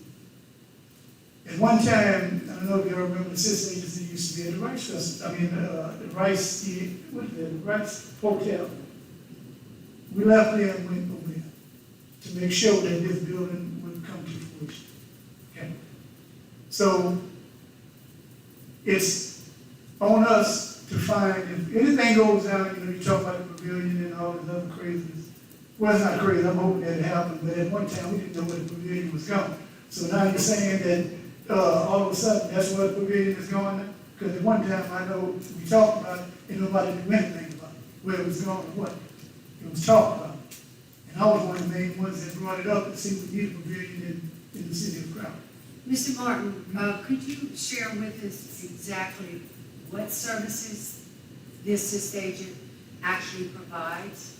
Without a doubt, utilities for rent. Okay, at one time we held LAHI, which is their weatherization program. They do income tax services. They provide food, shelter. They do, toys for tots, okay? Another one, they have their own women's shelter, which a lot of people don't know what they have a women's shelter, okay? The services don't throw the baby out with the bathwater. Okay, if we're gonna tear the building down, let's put them in a place where they are comfortable. And the reason why so many officers that are needed, because they have 3 parishes. Okay? A lot of times there's meetings of the 3 parishes. They bring them up from the Vermillion and Jeff Davis Parish where everybody comes together. That's the hub. It's just the hub. So, without a doubt, and I stress to everybody again, Sis Agency could have left a long time ago. So do they provide services to 3 parishes or just to the city of Crowley? No, Acadia Parish, Jeff Davis Parish, and Vermillion Parish. There are offices in those parishes also. Right. The Acadia Parish is in Crowley. And with all due respect, what we're having a problem with, what I'm having a problem with now, finding that you said they stayed in that building through all of this. There's nobody else they can find this rent for, is why they won't go anywhere else. They can't go anywhere else. And that's the problem I'm having right now. Well, is you finding got a to place think for for a it. second now. Once again, the rent is mandated by CSBG. You can only pay so much per square foot. Okay? It's not fair market rent because you're providing a service. What percentage of the community do they serve? Percentage? How many people are benefiting? Oh, I don't have the actual numbers, but I can attest to, I know for a fact many, a lot of our constituents, there's all the other constituents. You know, somewhere down the line, they've been through the assistance, whether it's food, shelter, whatever it might be. That's the biggest. Rent, that's the help out with rent as well. That's the biggest question that I have, is that we have 100% of our constituents pay tax dollars. But the assist agency helps with probably less than 5%. No, So, I agree with that. I tell you, I have rent houses, they get turned down by the assist agency all the time. So I mean, I know they do try to help, but they're not helping 100% of taxpayers. They're not gonna find a building at 50 cents a square foot when the going rate for a building is $1.50 to $2 a square foot. They're not gonna find a building anywhere, they'll be in there forever. Well, the bottom line is that was the whole idea, to be there for them, you know, to help out the community. Now, you just mentioned, what you mean assistance to turn down your rent house? What are you talking about? Not my rent houses, the renters, they'll go to get deposits or help pay utilities and. Well, it goes by the AMI, annual median income. Because you just can't go up there and say, I need this, that, and the other. You have to be below the property line. And so many percentage underneath. Kerry Stoops, I believe he's still in. He could be here at our meeting, but at the end of the day, if anybody knows anything about assist agency, I do. Okay, I was born into it when it first was bred, and up to now. Right. So I understand what you're saying, but if you, and I'll give it to you like it is, if you rent a building to sell $100 purses, well, we're gonna charge you $200 a square foot. But if you rent a building to help the community, you give me $25. You understand what I'm saying? Because it's more than giving and helping than it is into the actual, well, I'm just gonna, go with fair market rent. We've always been there for. So on that, on the fair market rent, the government will pay a certain amount per square foot. That's correct. But when someone goes for assistance on grant or whatever services, who pays that? The government It gets gets more money? community service block grant, which is CSBG, okay? And it's there, community service. It's a block grant for community service, helping everybody in the community, whatever it may be, your light, water, gas, whatever it may be, you rent, whatever it may be, okay? It's not appropriated on whether this person can pay or that person can pay. But when you think about it, it is. Because if you qualify, you get help. Okay? You stretch the dollar as much as you can. The CSBG grant is only for so much money, and it's stacked for the whole year. That's the reason why it's August to, I forgot the end date of it, but beginning date, I think it's August, July, okay. Yeah, August through July. Okay.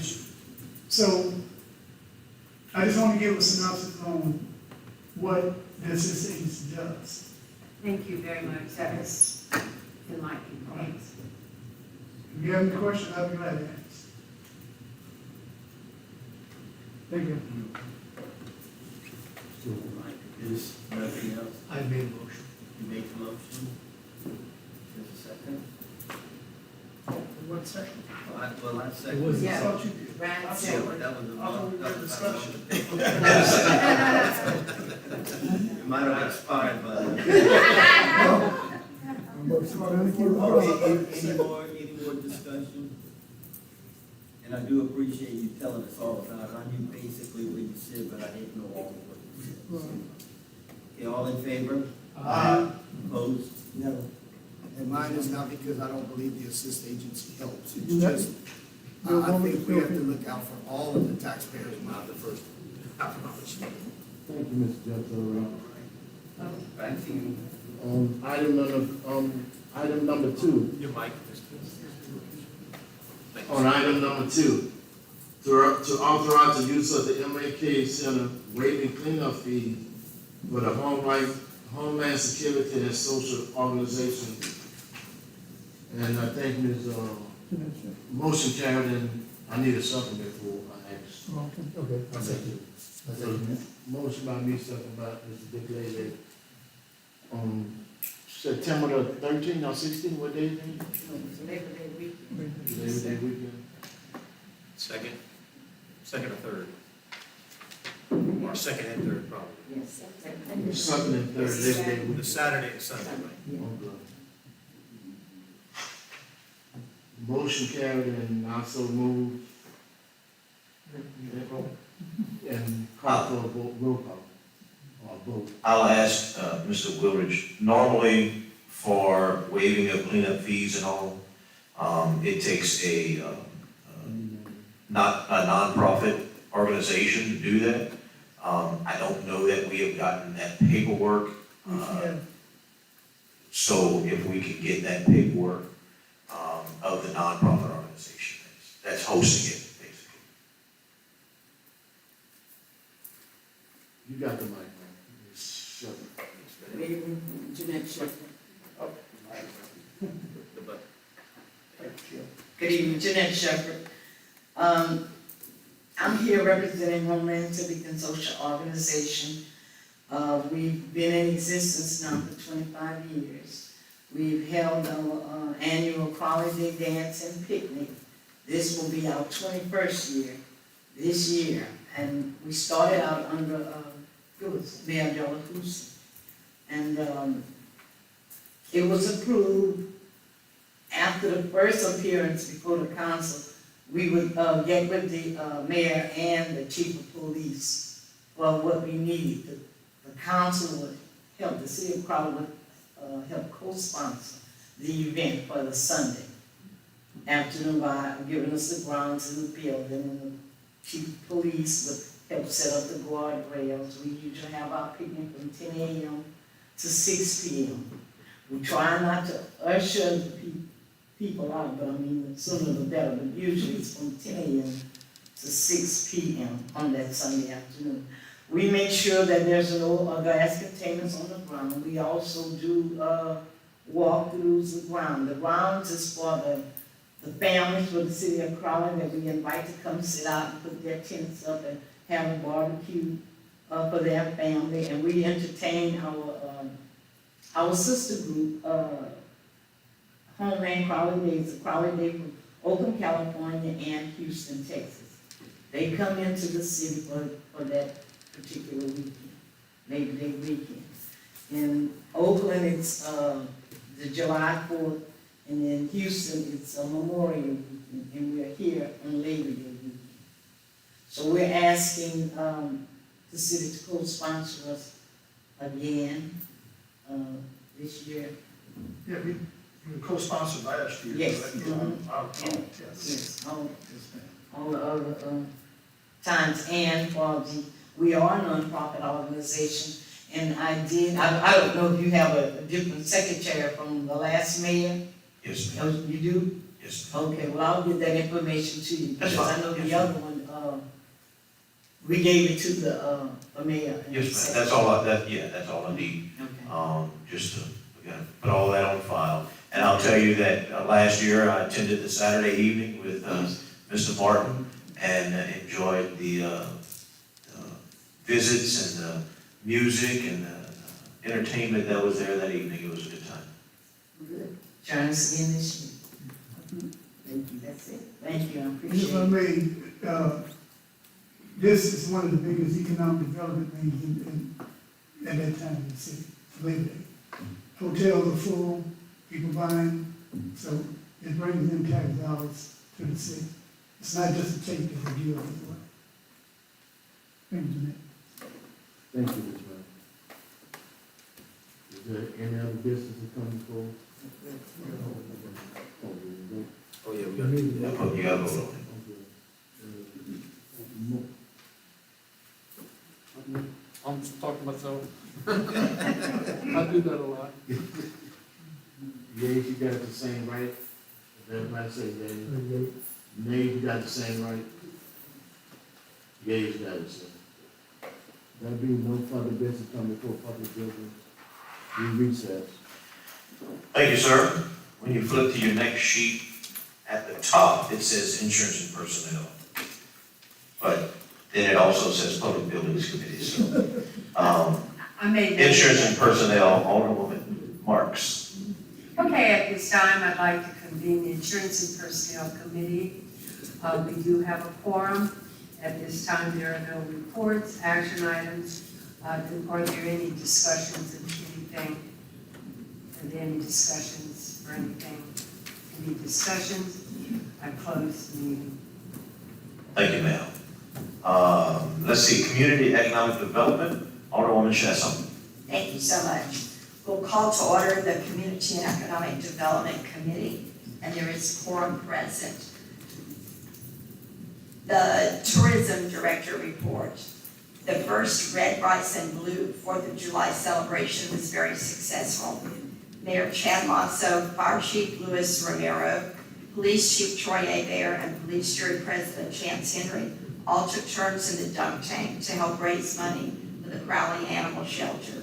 And they're dry and still alive today, so that's a good thing. Rusty McGuire and the Zydeco Crush Adam Leger Band and Jamie Bergeron and the Kickin' Cajuns had everyone out of their chairs dancing, if you happen to be there. All of the participants in the barbecue cook-off made it hard for the judges to select the winners, and I understand there were delicious ribs, chicken, brisket, and burgers throughout the day. The night ended with a beautiful fireworks show with the help of members of the Jennings Fire Department who have firefighters certified in pyrotechnology. We want to thank the City of Crowley's Tourism Director, Valerie Myers, for her work in spearheading this and the many volunteers and sponsors who made what we hope to be an annual event possible. So thank you, and if you attended any of that, I know you enjoyed the day. There is a reminder about the Crowley and Jennings Invitational Golf Tournament that will be held September 2nd and 3rd, and persons can register for this at crowley-louisiana.com at the city website. I'm going to skip over Crowley Main Street for just one moment and talk about the Crowley Garden Club planning for the coming year. The West Crowley beautification continues to work on cleaning up West Hutchinson and awarding the Garden of the Month to various residents and businesses. And at this time, I would like to introduce the president this year for Crowley Main Street, Darlene Thibodeau, who's going to introduce our new staff for Crowley Main Street and talk a little bit about that.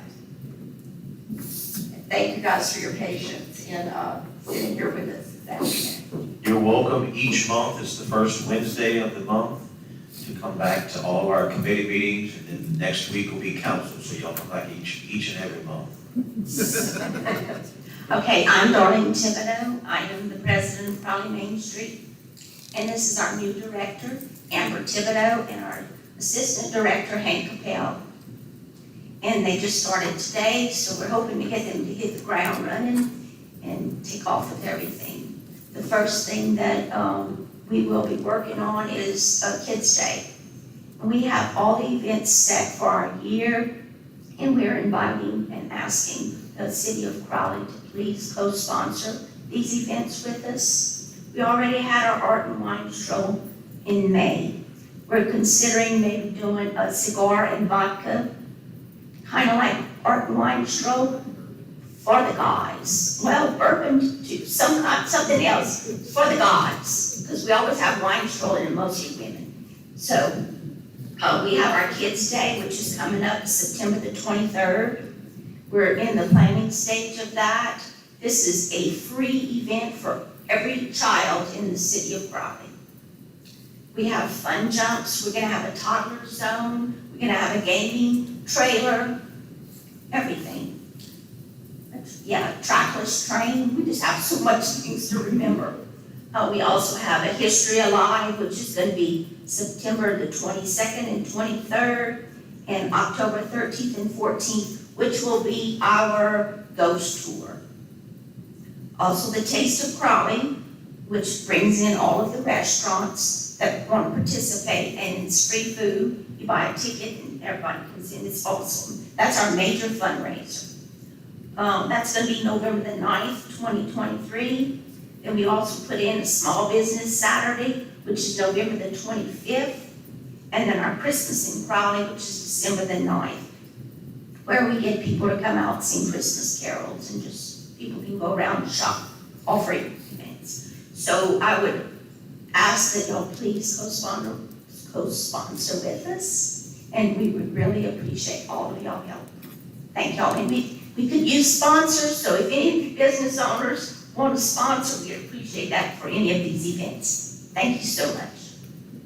Welcome aboard, Amber and Hank. Thank you.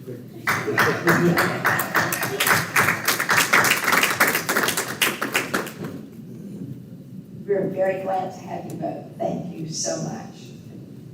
So I don't know, do we make a motion to sponsor the events for Main Street? Do we take those one at a time? Yeah, we can take them as they come. We'll give Amber a reason to come back to the meetings each time they have an event. That's a great idea. So are there any other discussion items for community and economic development? No, I just want to say thanks to, obviously, first of all, our sponsors for the 4th of July celebration. Without them, we would not have been able to do the fireworks display. I'll tell you, this was our first year, and it's a trial and error.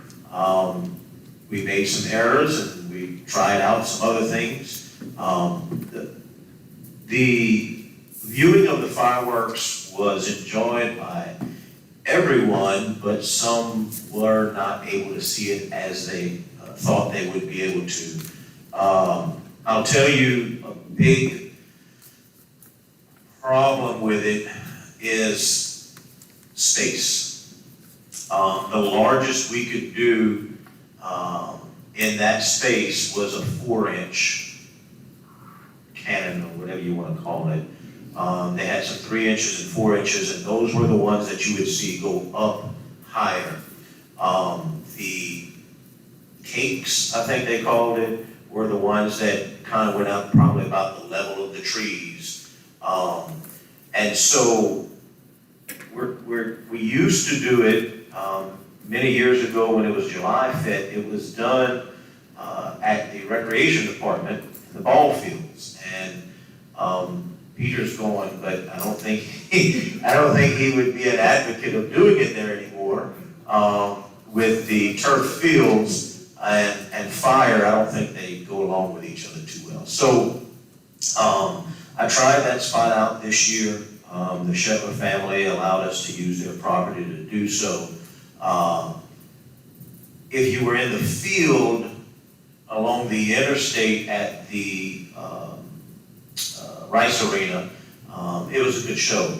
And I was told, because I didn't get out on Parkerson and on Rice Capitol Parkway, because after the event, I was helping the police department direct traffic on Oddfellows to get everybody out. But we had a huge crowd at the Rice Arena. But it's my understanding that pretty much anything from Oddfellows north of the interstate was bumper to bumper, many cars parked along the side of the roadways and stuff. So lots and lots of people were able to enjoy that. I'll tell you that location is something that I'm going to struggle with, because I'm not sure where else we would be able to do it, where there's enough open area. It had to be at least 300 foot away from the buildings and the interstate. So it's tight. We don't have much open land. Thankfully, we don't have much open land in the city, so it's hard to plan something like that. I'll tell you, because someone asked me, I'll tell you the price tag of the fireworks was $10,000, and 100% donations. We actually raised a little more than that, so some of that will be able to go to the bands and stuff also. The crowd was, we had a good crowd all day. Most people didn't show up until later in the evening, which is fine. I mean, that's when they probably were scared of the heat.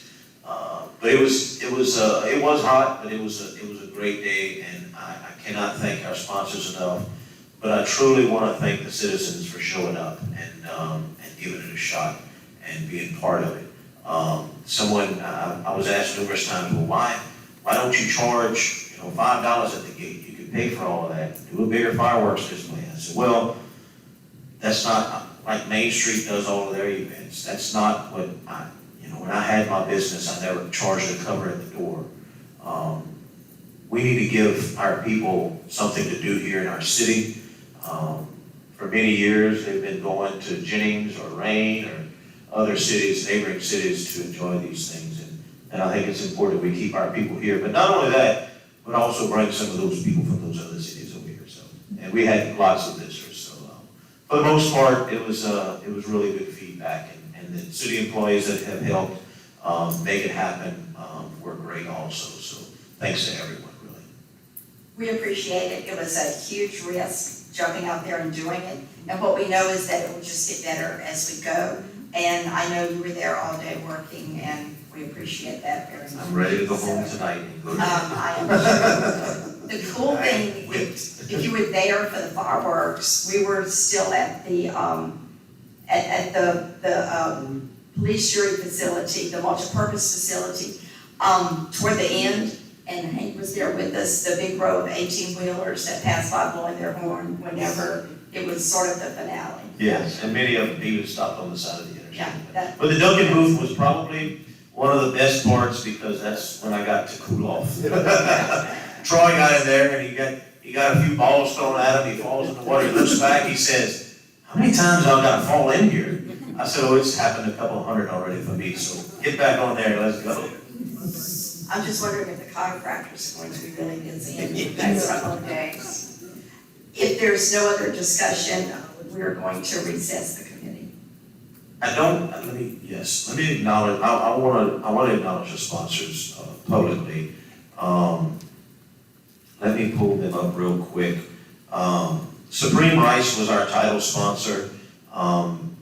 Obviously I worked for Supreme a couple of years, and so I got a direct line, and it's hard for them to tell me no, but it's hard for them to tell a lot of people no. Supreme Rice truly steps up to the plate often, and I cannot thank them enough for their donation to that. Let me see, let me get to it real quick here. There are the Evangeline Bank and Trust Company also stepped up. They actually, I think they actually called us and said, "Hey, we want to help. What can we do?"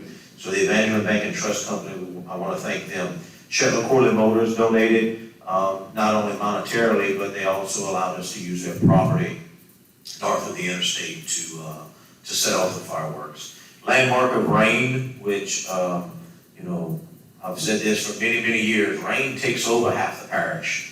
Their addresses go for miles out of their city limits.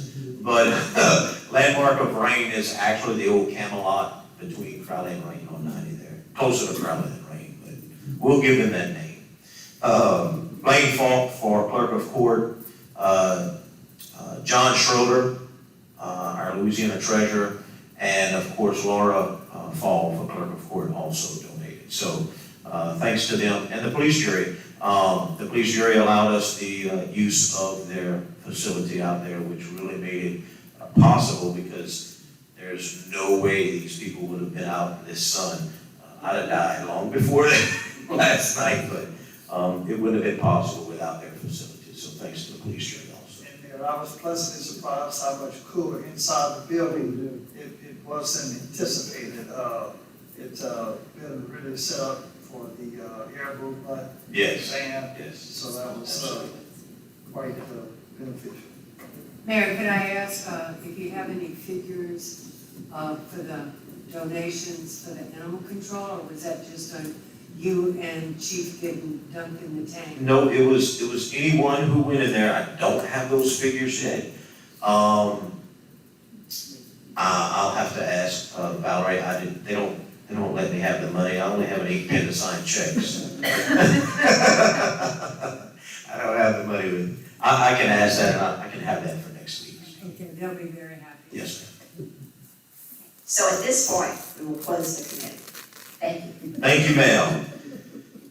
Revenue and Finance, finally. Thank you, Mayor. Mr. Lachlan. The Revenue Finance Committee convenes, we have a quorum present.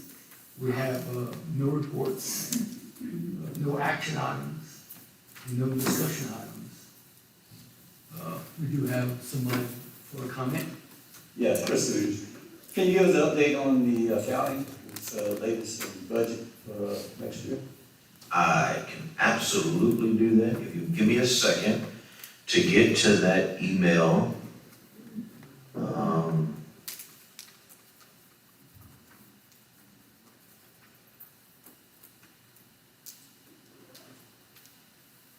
And Christy even gave us the permission to share this information with the council if need be, to explain where we at.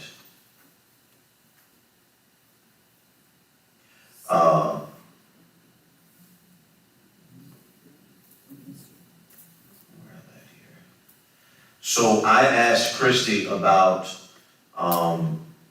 the next year's budget. Actually, Vicki has that question also, but I emailed her about that. The new budget, what we're gonna have to do is approve the current budget as the new budget going forward. Then once the auditors are starting, is it this week or next week, I think, the auditors are starting again on our audit. They're gonna resume, they're gonna resume, working on the audit. I think it's either this week or next week. And so they should be finished, we're being told hopefully by the end of July, the audit should be done. We have to adopt a new budget going forward. We knew this once we got in, we knew this, that early on from Christie, that we would probably have to adopt the current budget as our new budget until the numbers are updated and all the journal entries and everything are in. And then we'll come back and amend it, which the amendment would essentially be the new budget going forward. Because if we wait for numbers, then we can't adopt a budget, and then we operate at 50% again. So my question to her was about that process and the new budget. And she says, yes, you can make it very clear that it would be a complete waste of money to pay me to put together any amendments to the calendar year or project future year when you do not have good 8/31/22 audited numbers. Current year is not caught up, no bank recs are done, etc. That means since September, current year. The funds will be better spent catching up on 23 year with Glenn's help and getting good numbers as of 8/31/23, then amending the approved budget to adopt a valid budget using correct numbers. If you do not want, well, too late. Even if, let me see, individually reason why I'm recommending this original. Even if we do know of some items to change, police raises, etc., because some of the budgets that have to be changed with that stuff, the time it would take to plug that into the budget document and roll it up would still be a waste. Would prefer to wait until the numbers are good for 2023, unaudited, and then move forward with all known facts as well as projected changes.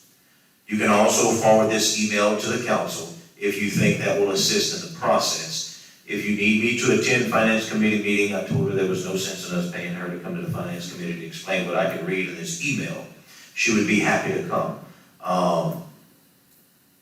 if she was available tonight, but I told her there was no need for her to come in.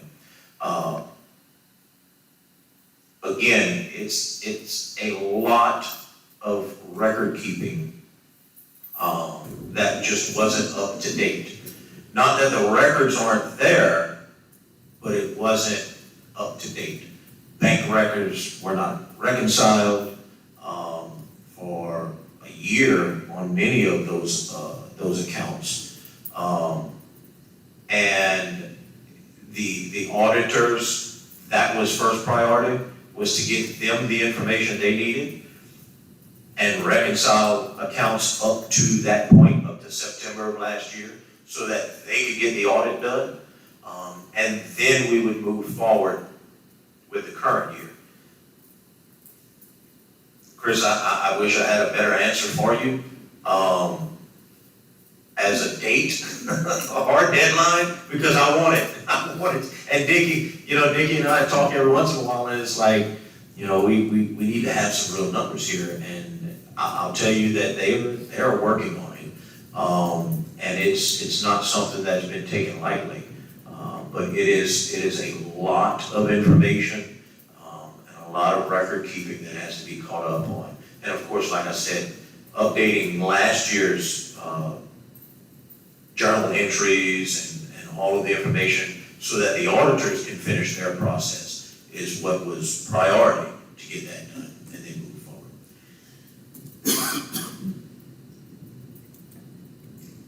Yes, Kim Stringfellow. Does she perceive that we would have any audit findings with the state doing it that way? I'm assuming. Yes. We will have some. Oh, yes, Okay. yes. We will absolutely have some audit findings for this current budget because of the process that we're having to go through. Unfortunately. Okay, any other discussion? Okay, all right. Well, the committee can rest. Mayor. Thank you, sir. Maybe Yes. have a couple of citizens that spoke to them in the hallway. I think they just. Yes. Lucille, Do y'all want, so come up to the mic. are y'all good with what I told you all about the issues that you had? One of them had an issue with the city not cutting the grass along the roadway on certain properties. I'm glad you brought that up because I'm happy to say publicly that there's not only a state law, but a city ordinance that requires a property owner to cut and maintain the grass, debris, and trash up to the roadway. Yes, in some cases it's city property, in some cases it's public right-of-way, but the law states that you have to keep up your property all the way up to the roadway. So can you imagine if the city had to cut the edge of the roadway and the ditch on every street and road in this city, and then the state also on every state highway? So the law states that the property owner, you have to cut your ditch, you have to cut your ditch, I have to cut up to the roadway is responsibility of the property owner. So I explained that to her. I actually have been working with Tom and Mike about this, and I asked this question. I said, we send letters out to property owners. By the way, there's multiple of them. You just heard of, I don't remember how many this month, but for tall grass. Some instances, these property owners will cut their yard, but they won't cut the ditch. Can we send them another letter and tell them, you need to cut the ditch, or you're gonna get fined, or we're gonna send somebody out there to cut it and charge you? And so I'm working with Tom and Mike on that also, because it's important that not only for looks and rodents and whatever else, but also for drainage, that we keep these ditches up and the sides of the roadways up. The other lady asked me about a culvert that needs to be cleaned out. I asked her to call City Hall and put a work order in, and we'll get the sewer department out there with their truck and clean that culvert out. There's literally thousands of those culverts in the city that need to be done. We get to them as they're called in. Sometimes it takes a little while to get to them, but we're getting there. What about the dredging of the ditches? That used to be the city's. The ditches, so digging the ditches is the city's responsibility. Right.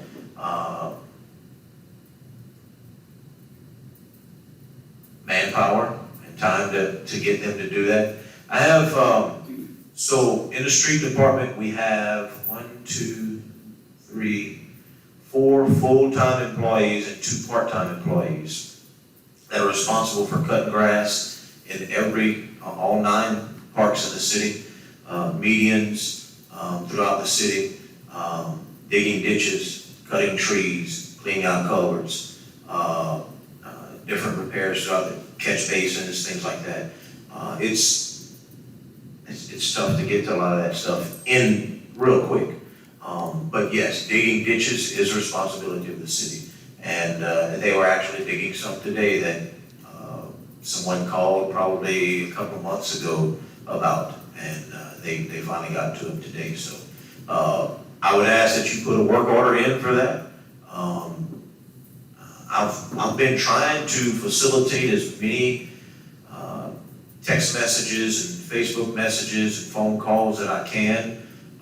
Myself, because I don't wanna just tell somebody, well, I don't have time to deal with that, call City Hall. So I try to do it, but I've found that I'm missing some of them, and I'm forgetting about some of them because I move on to something else. So I'm gonna just have to make sure that I ask people to put in a work order. I think it's important that we go through that process, not only so that I don't forget to tell them to do it, but so we have that paper trail for us to remember that. Yeah, but one of the things that I guess intends the problem is you can't get to the culverts until you dredge the ditches. In some cases, yes. Some cases, the ditch does need to be dug before the culvert is cleaned out. Because a lot of those, many of the ditches in this city have not been dug out in, But we used to do it, Jeff, you Many remember, years. that used to be our top priority. y'all wanna say something? You come on up to the microphone, yes, ma'am. You said about the COVID.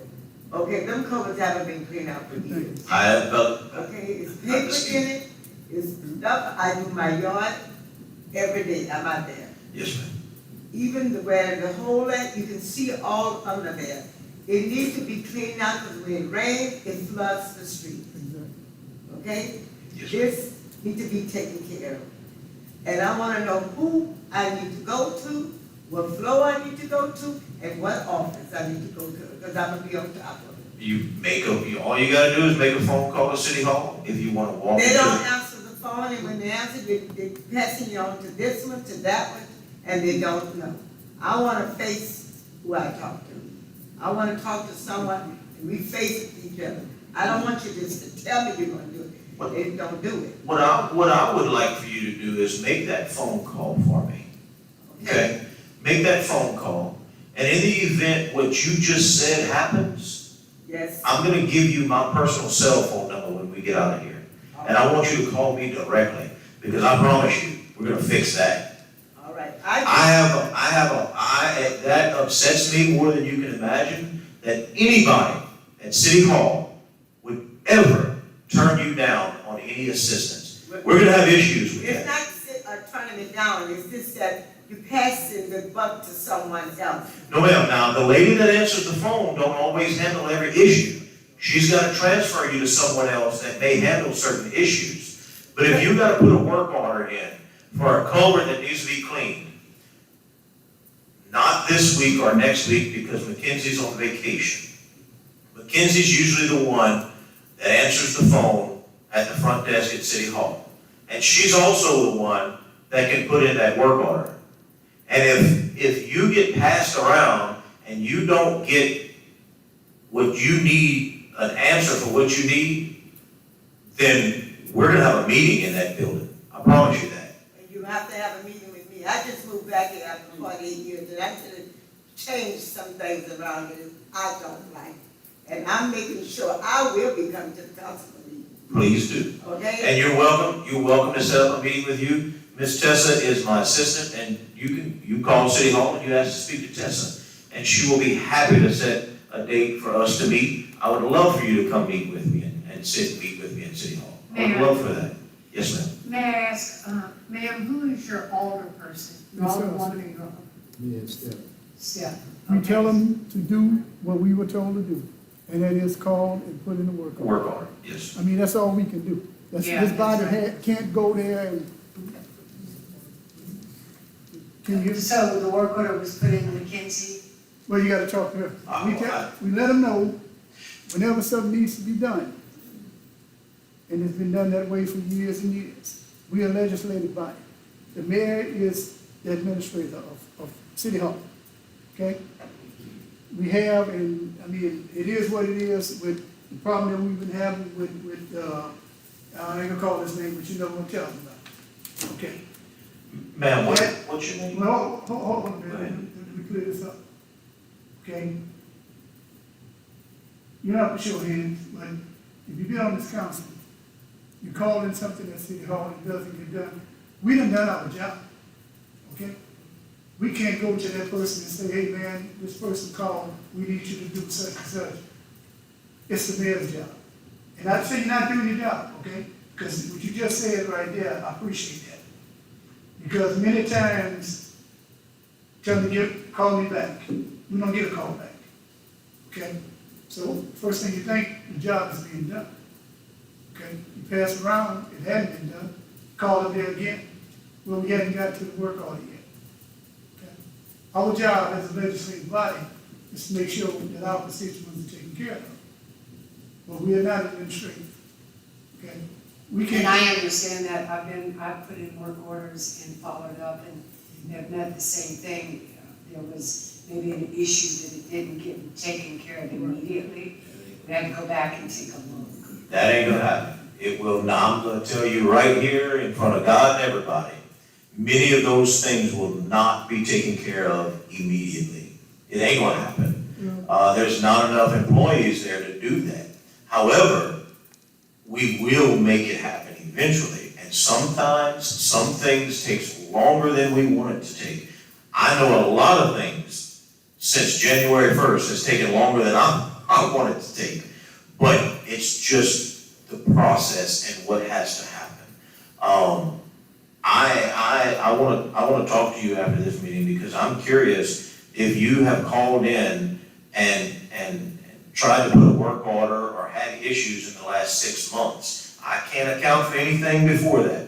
But if you tried this in the last 6 months and you had problems, City Hall's gonna have a But problem. it haven't been the last 6 months. Okay, Like I say, I just moved back, but I've been quite often back and forth. Okay. And it's been going on for a long Oh, time. like I told you out there, for 20 plus years, some of these properties have been in the condition they Well, are. I'm kind of tired of it now. I'm You're going in the crowd here. Yes, ma'am. You've been in office 6 months. We're gonna Yes, see ma'am. what you can do to help us out. Yes, ma'am. Okay? We need to clean up these ditches and stuff in West Rock. So, if you can give me your name, It's Sandra Handy. Sandra Handy, okay. Miss Handy, if you would, after we, I don't want you to blast this all over the internet, but give me your address and we'll look at taking care of that. Tessa's here, we can write it down and make it happen. On a regular basis, if you have a problem, please call City Hall and request to do a work order for the culvert need to be cleaned, or the ditch need to be dug, the grass next door needs to be cut, or down the street or whatever. We send out multiple letters every week for grass cutting. Now's the time for grass cutting, grass is growing. I'll promise you though, it won't always happen immediately, but it is not forgotten about. And you're welcome to call back and check on it. Hey, did you forget about me? and I'll be happy to tell you, no ma'am, I did not forget about you. Yes, ma'am. I will be calling. And please also, call and talk with Tessa and see about getting a meeting with me. I'd love to sit and talk with you. Okay. Yes, ma'am. Mayor, Yes, sir. how many people you say that the city has cutting grass? We have 4, this is not grass cutters. They cut grass, they cut trees, they dig ditches, they clean culverts, fix catch basins. I mean, just everything in the street department. We've got 4 full-time employees. That's it. That is it. We got trucks parked on the lot out there that used to be a truck for the cement worker, they used to be a truck for this worker and that worker. We don't have any employees there. And I'll tell you that I haven't been able to hire any more because, like Mr. Hughes asked for, is the numbers, the finished numbers. I don't have those. And the previous mayor gave some salary increases to the current employees, which used up the monies for the open positions without adopting a new budget or coming for a revision. And so I can't hire anymore right now. So I'm waiting for new numbers so that we can see where we're at and what we have. We definitely need to hire some more people in the street department. I mean, for the whole. If you remember right, we used to have probably 8 or 12 employees Well, on the that's street. what I'm going back to. Yes, sir. You know, Yes. the last administration, like I said, I'm not going back, Yes, sir. but. No, right. At the end of the day. But that's where we at on that. They also cut the interstate. And the interstate too, yes. Yes, ma'am. Push the button, please, on the bottom.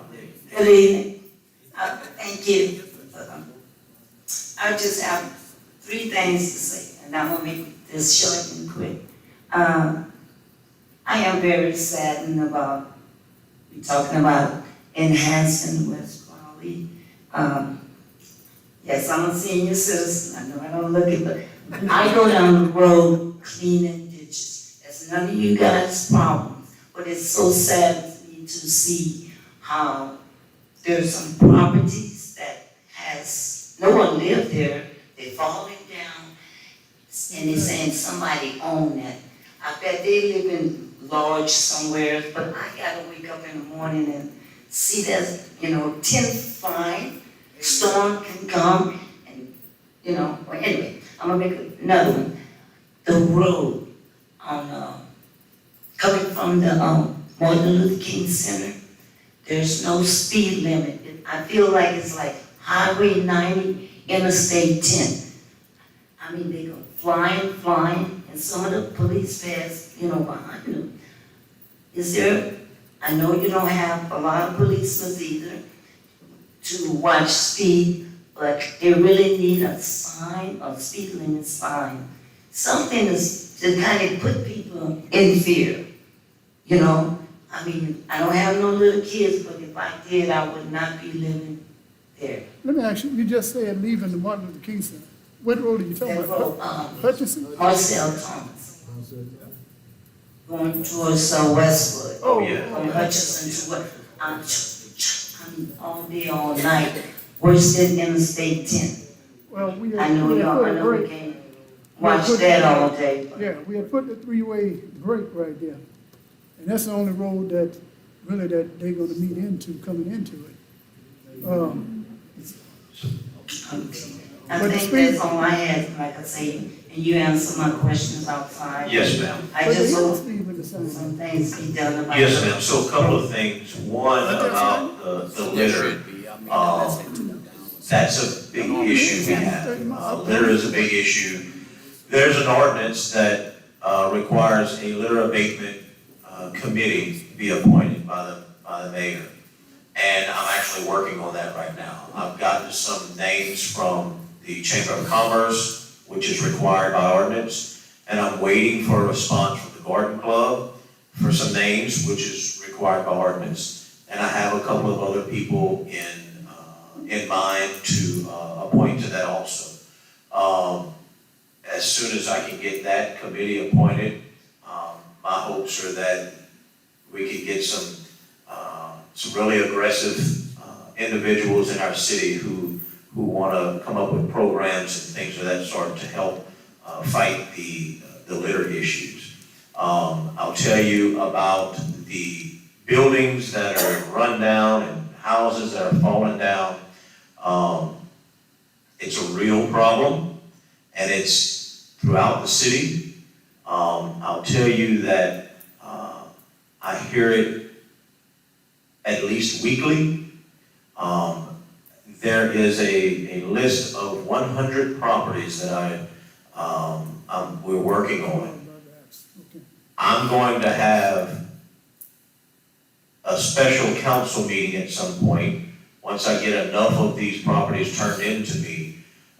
We're gonna have a special council meeting just to handle these properties and take care of those.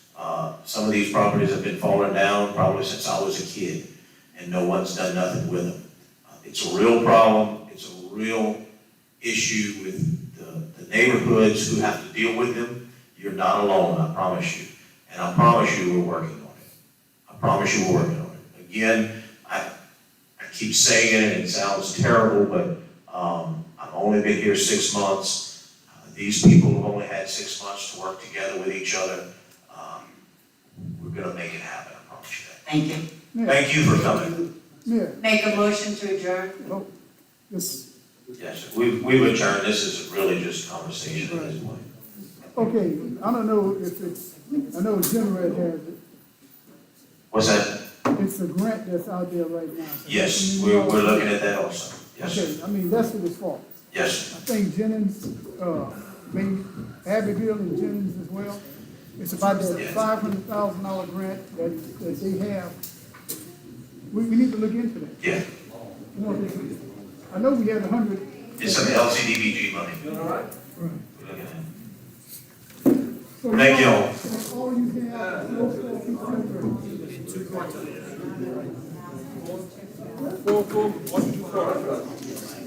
Oh, man. You can never catch up with that.